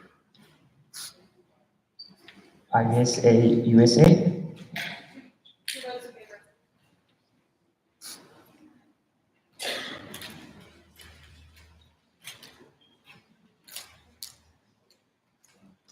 IVSA Switzerland, just to check, sorry. One vote in favor, one vote That's Mexico. Just Mexico. Yep.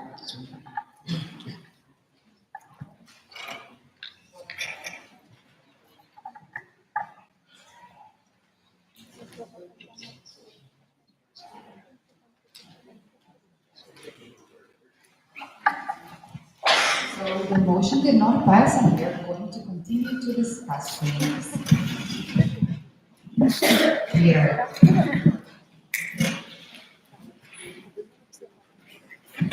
Peter Pedersen, IVSA Denmark, bidding number 16, motion to table. Can I do that? You need to move to, so I would like to move to. I would table like to move to table the vote. the topic. You need to table the topic, so like we are not voting right now. We are currently continuing the discussion, if that makes sense. Then I would like to table the topic so we can have lunch. We are not going to. Ah, shit, then never mind.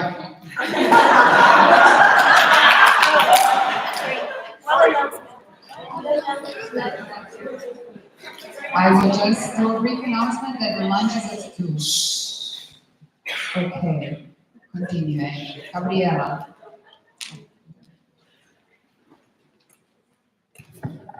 Gabriela Grande, IVSA Italy, opinion number 59. I would like to read a statement from Marta Masterdotti, Chair of SCO, which is not present.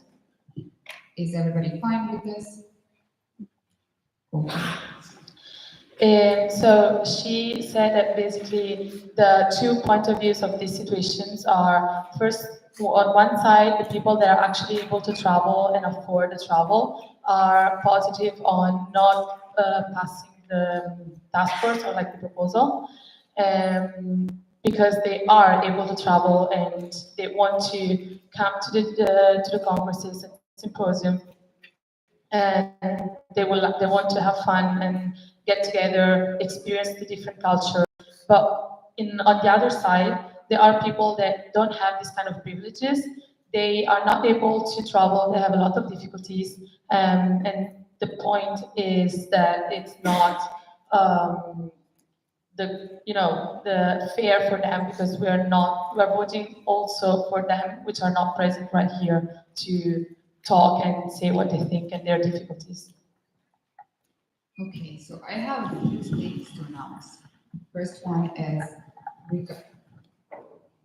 regardless of if it's lunch or not, we would be moving with GA until we are done. The second thing is we need to stick to a topic. The topic is online proposal. The idea of this discussion we are having right now is to talk about proposal. Saying, just an example, I don't know, I think this platform should be changed and so on and so on. Like, we are now we are going back to the discussion that we had in the past and we voted on it. And we were discussing which proposal do we like the most. Right now we are talking about the online proposal as it is and what are the problems of the proposal or good sides of the proposal. I would like to remind you that regardless of if this proposal passes or not, we are still going to a GA resolution. Okay, and it doesn't, they're separate. Yeah, and then we can again discuss. Okay, I've seen IVSA Norway raising their hand. I don't know, yeah. For a long time. Hey, good afternoon, still from the IVSA Norway, bidding number 7. I have been very, Norway has been very doubtful to vote on this thing, and I think it's because we had some confusion about, because I've heard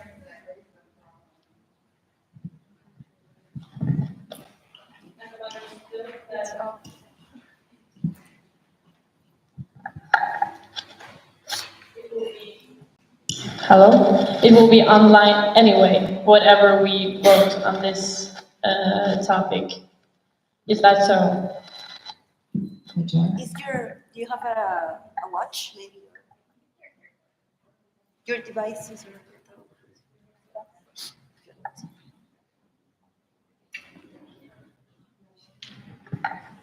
Ajaseja, IVSA Morocco, bidding number 71. The thing is, we're only discussing the online proposal, and we're gonna vote on whether we are approving the online proposal or not. So the topic of discussion is the online proposal, but our vote is what's gonna decide on whether we keep the online proposal, like we approve the online proposal or not. I hope this clarifies more.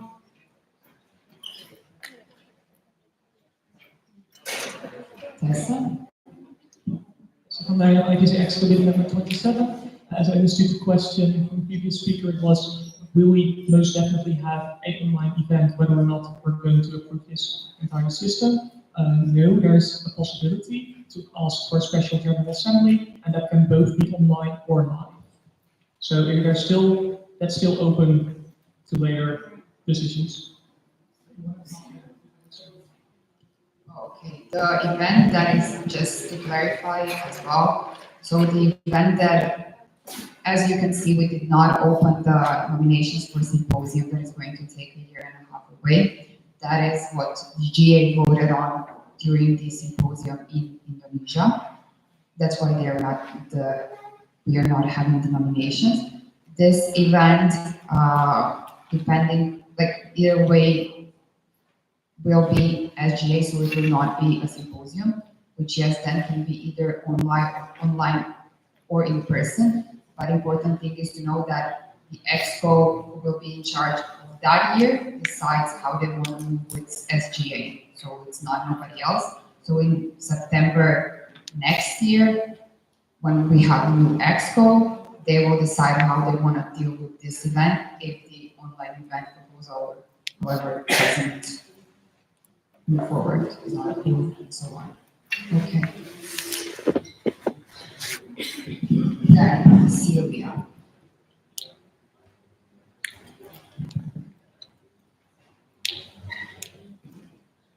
Sylvia Killett, IVS Germany, bidding number 65. I was just generally thinking about what the previous speaker has said, and it is true there are some privileged countries and we travel a lot. However, personally, I do not need the IVSA as an event to justify my traveling, and I can do it either way and travel almost any country in the world. However, there are countries which are less privileged and only get the chance to attend, to travel, to experience things because of our IVSA events that we're doing. So they get the chance to do it, to experience it, and also to be part of this, whereas they would personally maybe not even have the choice to attend. Thank you. Nico?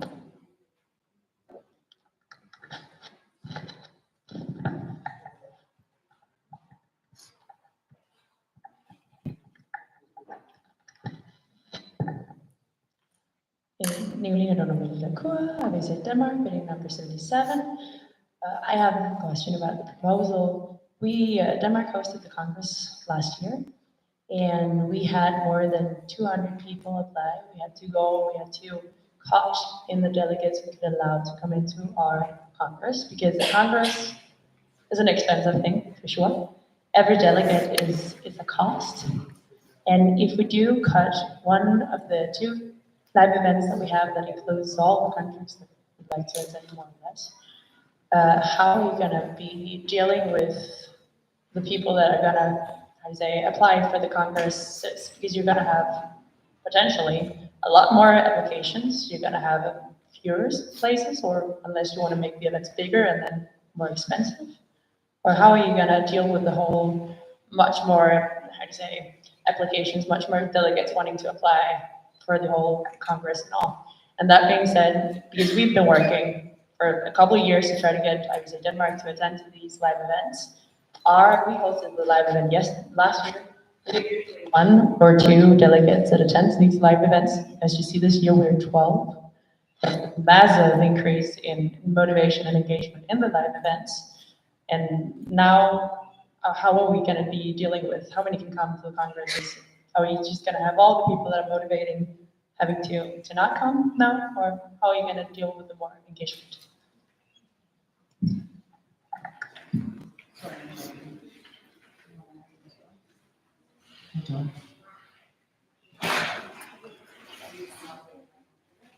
Be good with that so fast. I just said, yeah, IVSA Morocco, bidding number 71. I will answer 2 of the concerns raised. So regarding the concern of the number of delegates, we were thinking of increasing the number of delegates. However, we did not decide to, because this will have an impact on the OC. So the way we wanted to proceed was to keep having events with the same amount of delegates. However, we will have more MOs. Keep in mind that we need 1 delegate per MO for the GA to function and to make the votes and everything. So the idea is to first begin with this as a first step during the evaluation period, and then during the evaluation period, we will be having a clearer idea of how everything works. We have a set of criteria for the evaluation and everything, and this can be thought of in the future if the online proposal, the online symposium is still an ongoing thing, and we are keeping with this. All of this can be addressed to see how to increase the number of delegates per event. As I said, we did not want to make such a rational change right now because the OCs are already struggling. And the most important thing for the GA to function is to have more MOs. And we need 1 MO per, 1 member per MO for them to be able to vote during the GA and for the decision making to happen. Regarding the fact that some MOs only get to travel because of IVSA, I would just like to highlight that there is some countries that can never travel, and this was one of the concerns since they were not able to join IVSA, such as Cuba, as well as Grenada. And even for the countries that we have in IVSA, there is some countries that have too many visa restrictions, that have been enthusiastic about joining events, but that never made it, even if they had funds to do it. And we can have many examples of this. Just here in this event, we had Nigeria and Tunisia that were not able to come because of visa restrictions and not because of the funds. We had in a preview in Denmark, there was a delegate from Morocco that's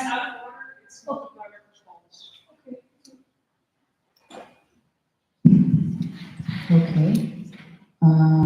Amy? Thank you. So Alejandra Vargas, IVSA Peru, meeting number 1205. So first, regarding Cuba, I met them when I was secretary of the Americas region. They cannot travel, but they cannot join meetings. We had to meet over Telegram because not even Zoom, not even Microsoft. Oh, yes, sorry. So regarding the Cuba situation, they cannot also don't travel, they cannot like attend virtual online meetings because there are all kind of restrictions for them. And now I want to speak on behalf not only of, maybe not all of my local chapters in IVSA Peru, but as far, I want to speak on behalf of the Latin American countries in the Americas region, which most of us were part of the DF list like until the last Congress, and now we have all those. So we consider, you have mentioned that the DAD covers some grants for delegates to attend meetings, but to attend congresses and symposia, but we haven't seen those delegates. We don't know who they are, and we have attended to many of those places, maybe not me, but others. So we haven't seen them. We have seen the ones you mentioned from Burkina because they were sponsored ships, but we haven't seen the DAD grants per se until this event. Then the countries you say you want to include, such as the DF listed ones, most of us, we don't want this. We don't want the online version of the event. And also, my battery. One second, please. And also, we do not consider that the online situation is like doable because you're not considering the different time zones. Like we're not going to be as engaged as possible during these events. And for voting, it's really, really important to also consider that most of us are working during the Saturdays and Sundays, and we're studying even on Saturdays, and we have not the time to engage properly to make the decisions you want us to make during these games. So also, I didn't get a reply on my first participation regarding the UTCs. Yeah, but this is on behalf of the Americas, the region, the Latin American part, which we were, most of us, DF listed, and now not all of us. We need also the help, but this is the way we stand regarding this issue. Okay, the summer was asked. Summarize. Yeah, I just said it, the summary was asked, so I can wait before it. Okay, so what was said by the previous speaker is that for Cuba, that they could not attend even online events because they have some, they in general have restrictions regarding the local chapters of Peru, and their opinion is that apparently based on the proposal, it was mentioned that the AD would cover the travel grants, but we have not seen that in the past. We just saw it in Brazil and right now at this event. Also, they think that having an online event is not doable because of the time zones. That would, if I got it right, yeah, because of the time zones, we need to make sure that people during the online event are can be focused on it, and to take in consideration that a lot of them are working during the weekends or studying, so they do not have time to engage in the online event. Okay, Michelle. Oh, sorry, actually, Ishan, I'm sorry. Ishan Charya, IVSA India, building number 38. So I am a representative of one of the DF countries that actually could make it here. IVSA India has 2,000 members which are part of the DF. which comprise 1/3 of the approximately 6,000 members that are part of the DF totally. There were some other countries who are beneficiaries of the DF who also voiced their concerns, and I will be speaking on behalf of IVSA India when I say that this online proposal, if anything, is taking away opportunities from us rather than giving us more opportunities. I will highlight it in the next few points. So firstly, we have our exams in August. I am bunking some exams to be here in case the online proposal gets accepted. It would be very difficult to get live attendance from our countries because of this. Another point I would like to say is, yes, getting visas is difficult. I have been through the process to get the visa for Peru. It took time. But since IVSA gave the letters and everything properly, the procedure was pretty straightforward as mentioned, and we got it done. And let me say the 2 events I have been totally worth it. Other than that, I would like also to say that IVSA India had members attending in Slovenia, Denmark, Bali, and then here. The attendance increased in all 3 events, and you can see how many officials have been nominated from IVSA India. This is because we came to these events, went home, told them about the live events, and they want to be involved. They want to be a part of the IVSA. They want to attend live events, and being an official will get them this discount. This is why IVSA India and I would also like to point out that some of the other countries from the Americas and from the Asia region have voiced their strong concerns against this proposal, which is why I would like to say that IVSA India strongly encourages the GA to not continue with this proposal, and maybe, yes, something needs to change, but this proposal is not in our interest, and I would encourage you all to not do it. Thank you.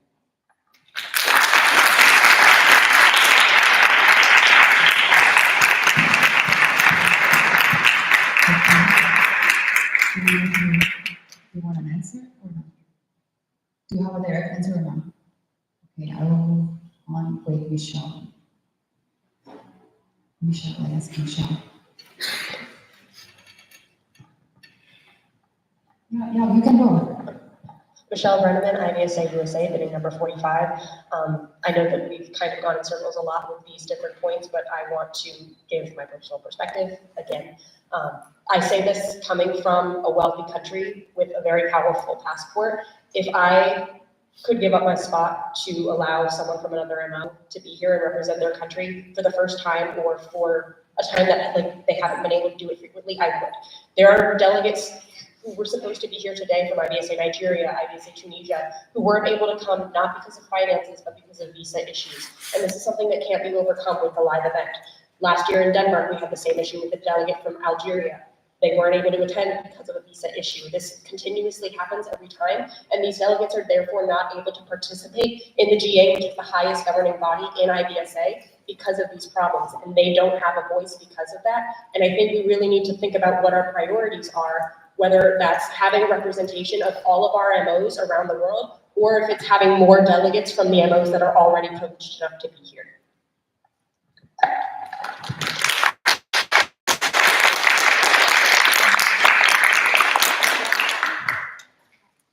Thank you. I will go to Peter.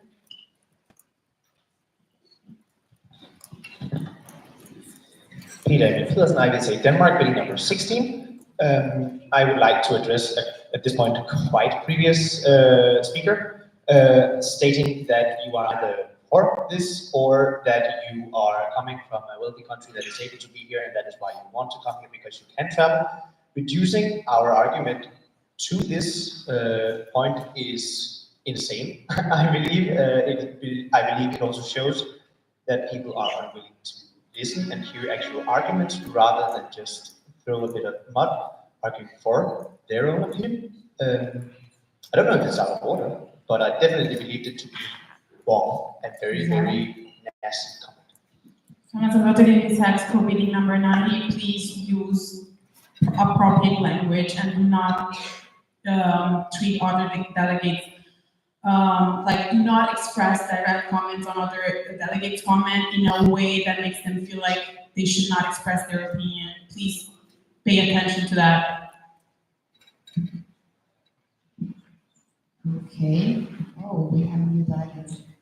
Go. You need a mic from behind. On? No. Is it on now? Okay. Felicia Berlin, IVSA Sweden, bidding number 23. I'd like to voice the opinion from IVSA Sweden. I'm just gonna open my phone. Yeah, so this is the opinion of IVSA Sweden in general, and we see that there's a value in having more members present rather than more people from one MO, and think that there is a serious flaw with the association if majority of people that are nominated for positions are unable to be here, and then, sorry. Oh, okay. Oh, I see. No, but there's a serious flaw if you have majority of people that are nominated for positions and they can't be here when clearly they want to be active. As well as for the... Oh, sorry. Okay. Do I need to repeat myself or? Yeah. Okay. I'll start from the beginning, sorry. Speaking on behalf of IVSA Sweden, we see that there is a high value in having more MOs present rather than more people from the same MOs. And we do think that there is a serious flaw with our association if majority of people that are nominated for position and want to participate actively are unable to attend GAs, which is the highest decision-making body in the organization. And we also want to just comment on the weekend approach that's been suggested for the online event that we could work now this week, but we sacrifice work to attend the general assemblies and to attend events because we think it's important and we can do the same for the online events.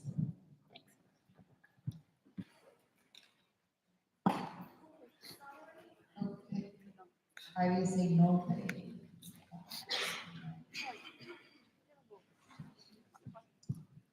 Yeah, thank you, sir. In Norway, being number 7.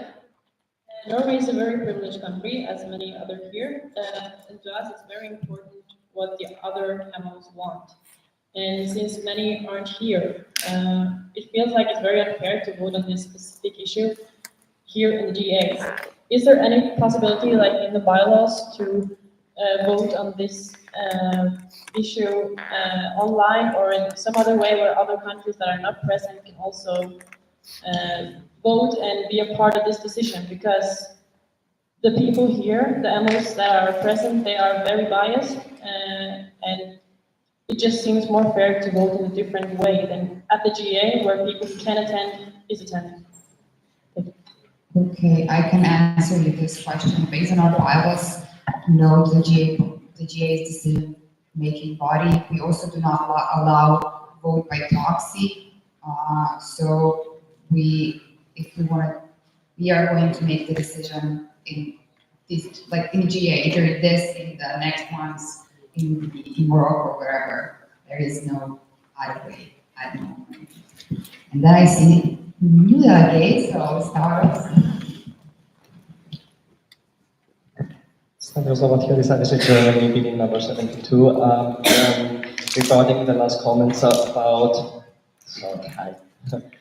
regarding the last comments about the MOs not available, not currently present, I think, if I remember correctly, 71% of the development fund voted for live events with travel assistance as the favorite option and online as the last. So, yeah, it would be nice to have the votes currently on hand and counted for, but I think with such a strong percentage, their opinion is represented. I don't remember, or I don't have ready how many participants actually voted. If somebody has it, can with pleasure maybe some more statistics, but I think that's a really important statistic to keep in mind. Thank you very much.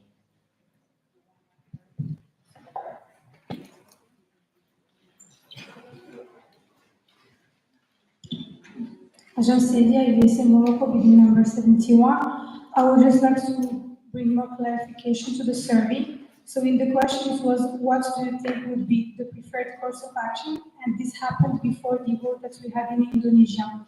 Then we were checking all the possibilities we have, and that's why when we worked on this proposal, we are proposing the finances and the visas. If there is no, like if we cannot solve them right now, online possibility would be the best way for them to proceed right now. And this is, for example, the opinion that we have from IVSA Ghana and also from many other countries, from IVSA Tunisia as well. Like, from what I know regarding these two regions in particular, which are really underrepresented in the events, we have one panel from MENA, which is me because I'm an official and I get reimbursed for my travel expenses, and we have no one from Sub-Saharan Africa. The general opinion is, of course, the live events would be ideal, but the online events would be the way for us to get represented right now. Then I need to clarify something because I need to answer it better. Regarding the vote that was asked about, like if we can have it by the MOs that are not represented here, what can be done is organization of another. Okay, we can organize another special general assembly from Morocco, for example, that would be online and thus give the opportunity to nations to attend, like member organizations that are not here to attend it. Makes sense. Just a clarification. Okay, Gabri. Oh, yeah, Gabri and then. Gabriela Grande, IVSA Italy, bidding number 59. I would like to know from previous speakers, they talked about the time zones, but I was thinking that a lot of other associations are facing the same problem. So they are international, they are students, and they still do congresses and make decisions. So I was thinking that maybe we can take from them something to figure out exactly the best way that we can do this online. And second, another previous speaker,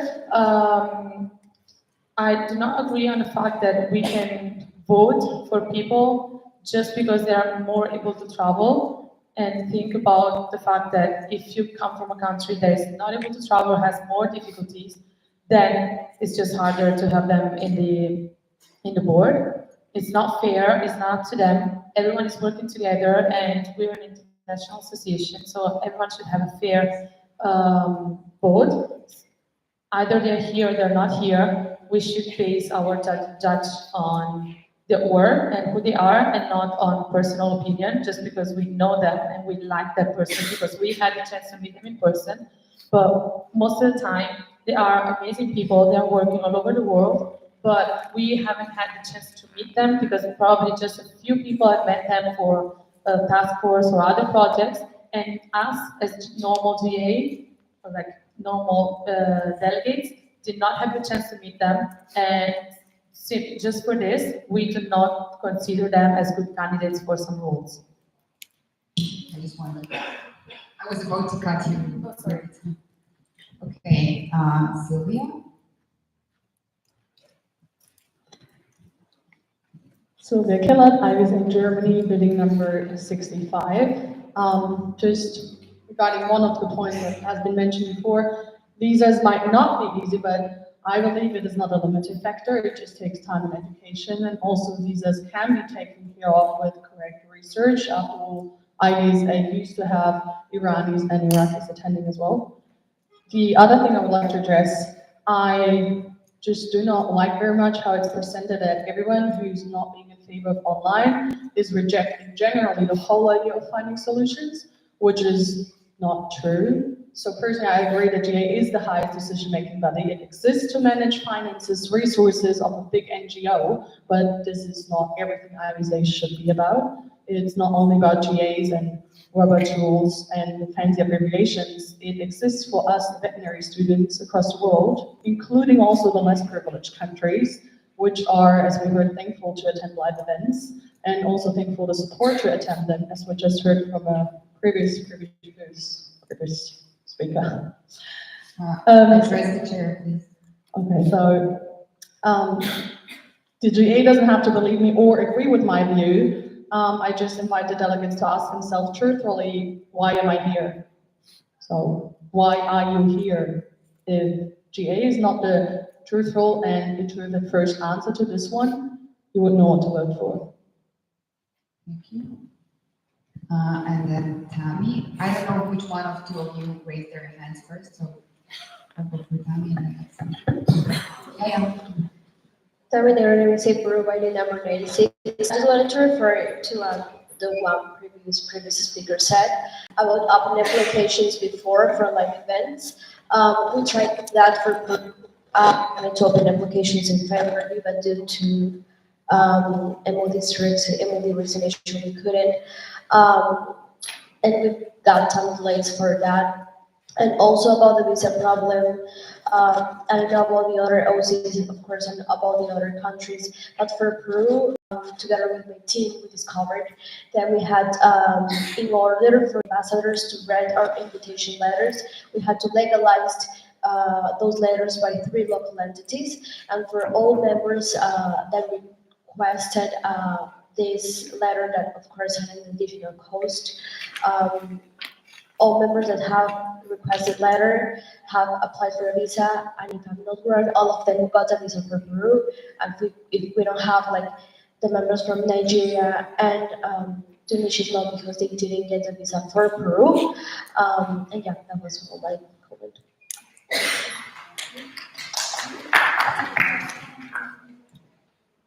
Okay, Hajar.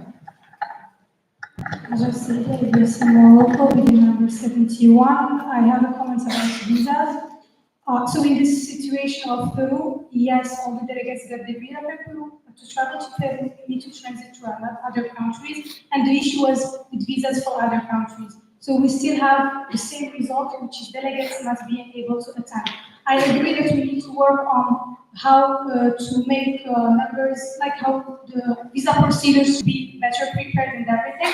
And that's why we are thinking of having only one live events, so we can try to open the nomination and the applications earlier, have more time, and let the OC know that they also need to provide everything for the delegates.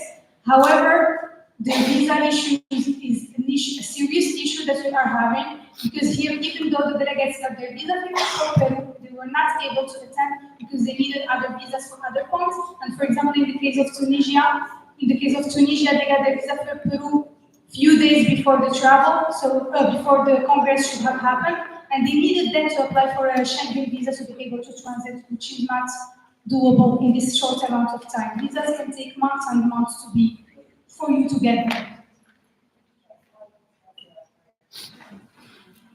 This is IVSA Exco bidding number 27. I do want to comment on what's previously been said, that one of the countries that didn't make it here was not because they didn't get a transit visa, it was because of a missed flight and then they needed the transit visa. So it's not primarily with a visa problem, it was other primary problems. They didn't find a flight where they should have been able to get here, but there were other problems, and that was not related.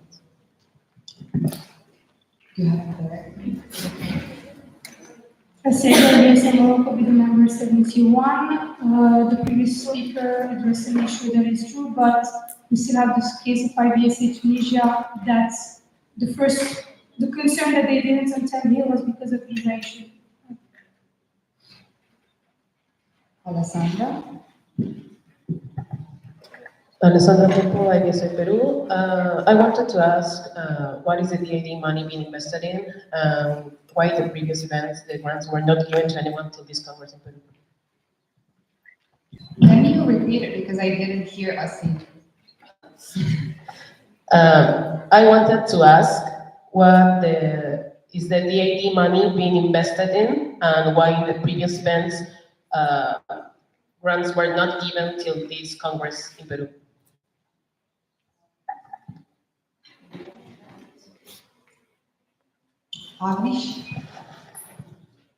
Agnish Gala, IVSA Exco. Previous events were in the hands of the previous lady. I can only speak about these two. I wanted to have travel grants during Bali, but after the Exco discussion and voting on it, they were voted against. So we did not have them for Bali. And after Bali happened, and we knew that we definitely will be having the SPC and the EIP being discussed during the Congress, which is a major event for us, and we wanted to have as many MOs as possible. So the Exco at that point was in favor of having travel grants for Peru, which is why we had 2 of them for this term. Does that answer previous speaker's question? Actually, I don't think so. The general question was what in general is DAD money invested in, so. Sure. DAD money is used for the scholarship programs that we have, like I explained yesterday. We also use it to support the membership fee fund that we have, which allows our MOs that are struggling to pay their fees. The DF pays it for them. We also use the money this term for the Bisawa books to transport the books from the UK to South Africa, where it will be further distributed. And that was pretty much what I spent the money on this term. I'm sorry, but this is just going round and round, so the chair will entertain a motion to move to a previous question. Michelle. Michelle Brenneman, IVSA USA, bidding number 45, I so move. Okay, so we are going into a card raising vote all over again to decide if we want to go to a vote on the proposal or we want to continue to discuss. So if you want to vote on a proposal, you go with a green card. If you want to continue to discuss, you go with a red card. So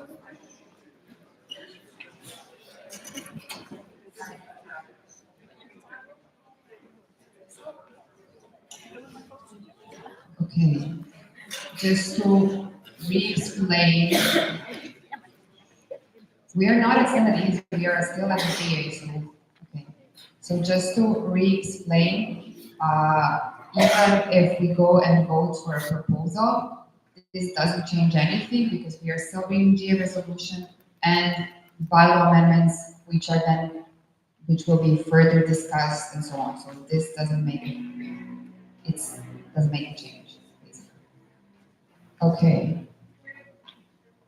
Okay, go Lauren for point of information. I would like to clarify, if this is disproved or approved, it will not change the online events.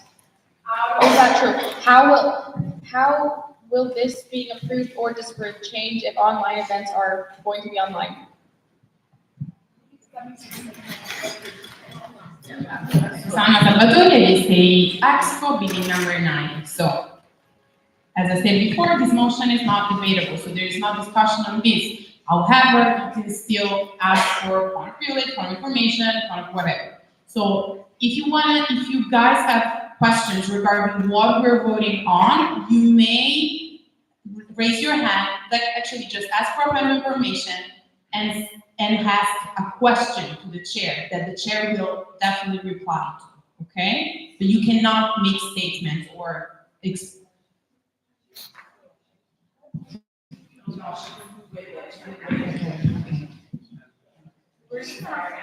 Okay, either way, right now, the motion on the floor is to move to a previous question. So do you want to discuss this more or not? After we make this, okay. Point of information. Sophia Torres, IVSA USA, delegate number 83. Can it be clarified what will happen if it is approved or if it is not approved, please? Okay, this is also not a question for the motion on the floor. That's a question that will be on the floor.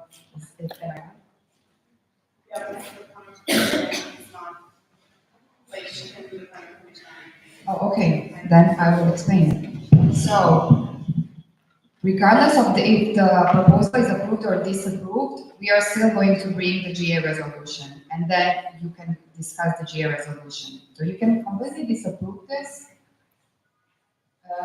proposal, and we can still bring the GA resolution with the points stating that we would like to go to an online event and so on and so forth. So does that clarify it? Thank you. Okay, so, but now what is on the floor is, do we want to continue discussing even more this, or we want to move to a previous question and go for a vote? Are you all okay, or you need like stand at ease? Okay, I will now ask for a card raising vote. Green is going to vote, red is continuing the discussion. You need to show it to me.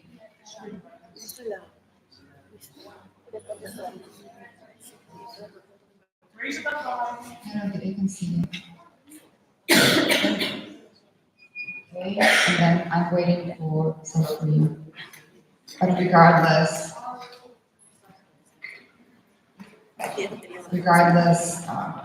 yeah.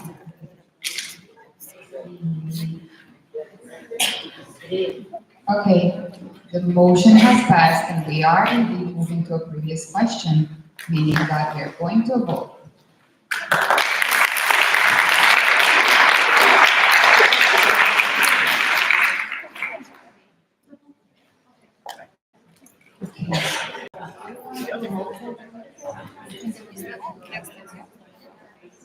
Okay. No, it's not. It's not. Okay, so I would like to go to a roll call vote. So we are doing the same. Vanessa is going to read your countries. You're going to state your two votes regarding the proposal on the floor. So the motion on the floor is the approval of the online proposal made by Events Inclusivity Task Force. Yes. Yeah, do you have a point of information question?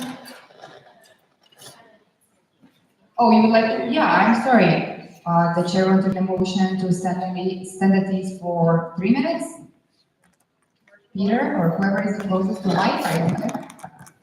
Peter Emil Peterson, IVS Denmark, bill number 16, I serve. Any discussion? Objection? We are stand at ease. You can go if you want. Yeah, mắc vậy nữa. Cái có chủ ạ.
Okay.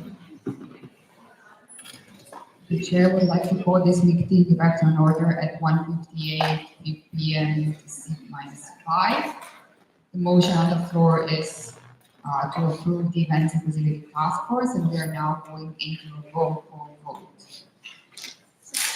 Okay, so I will, do you have mine? Okay, you guys will now do it. IVSA China, One against, one abstain. One against, one abstain. IVSA Czech Republic, One in favor,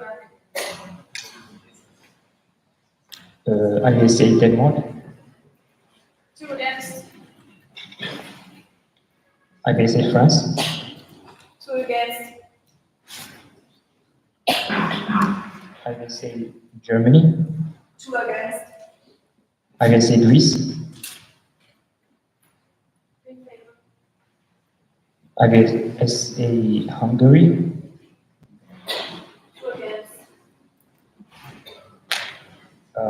IVSA India,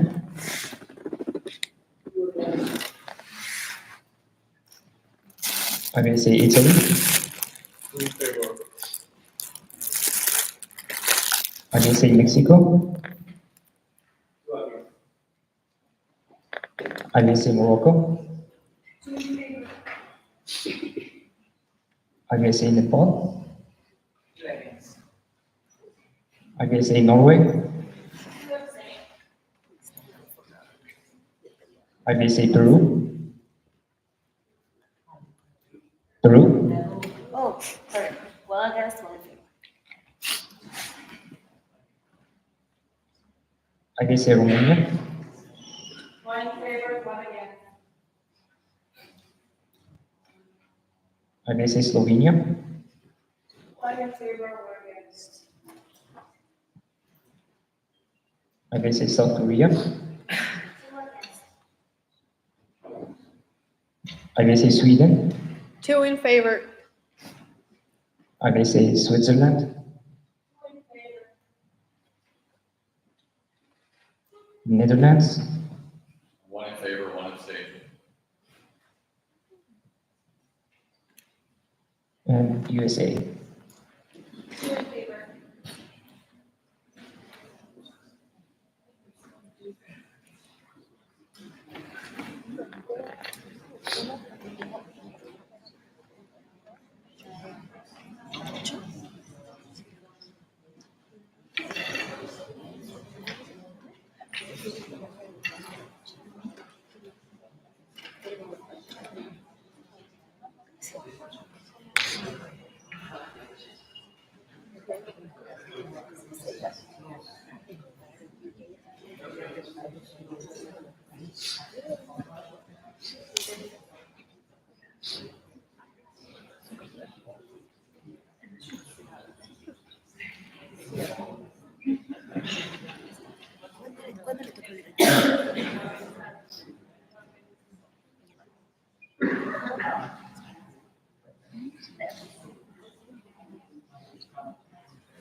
With 55.5% against, the motion is not passed.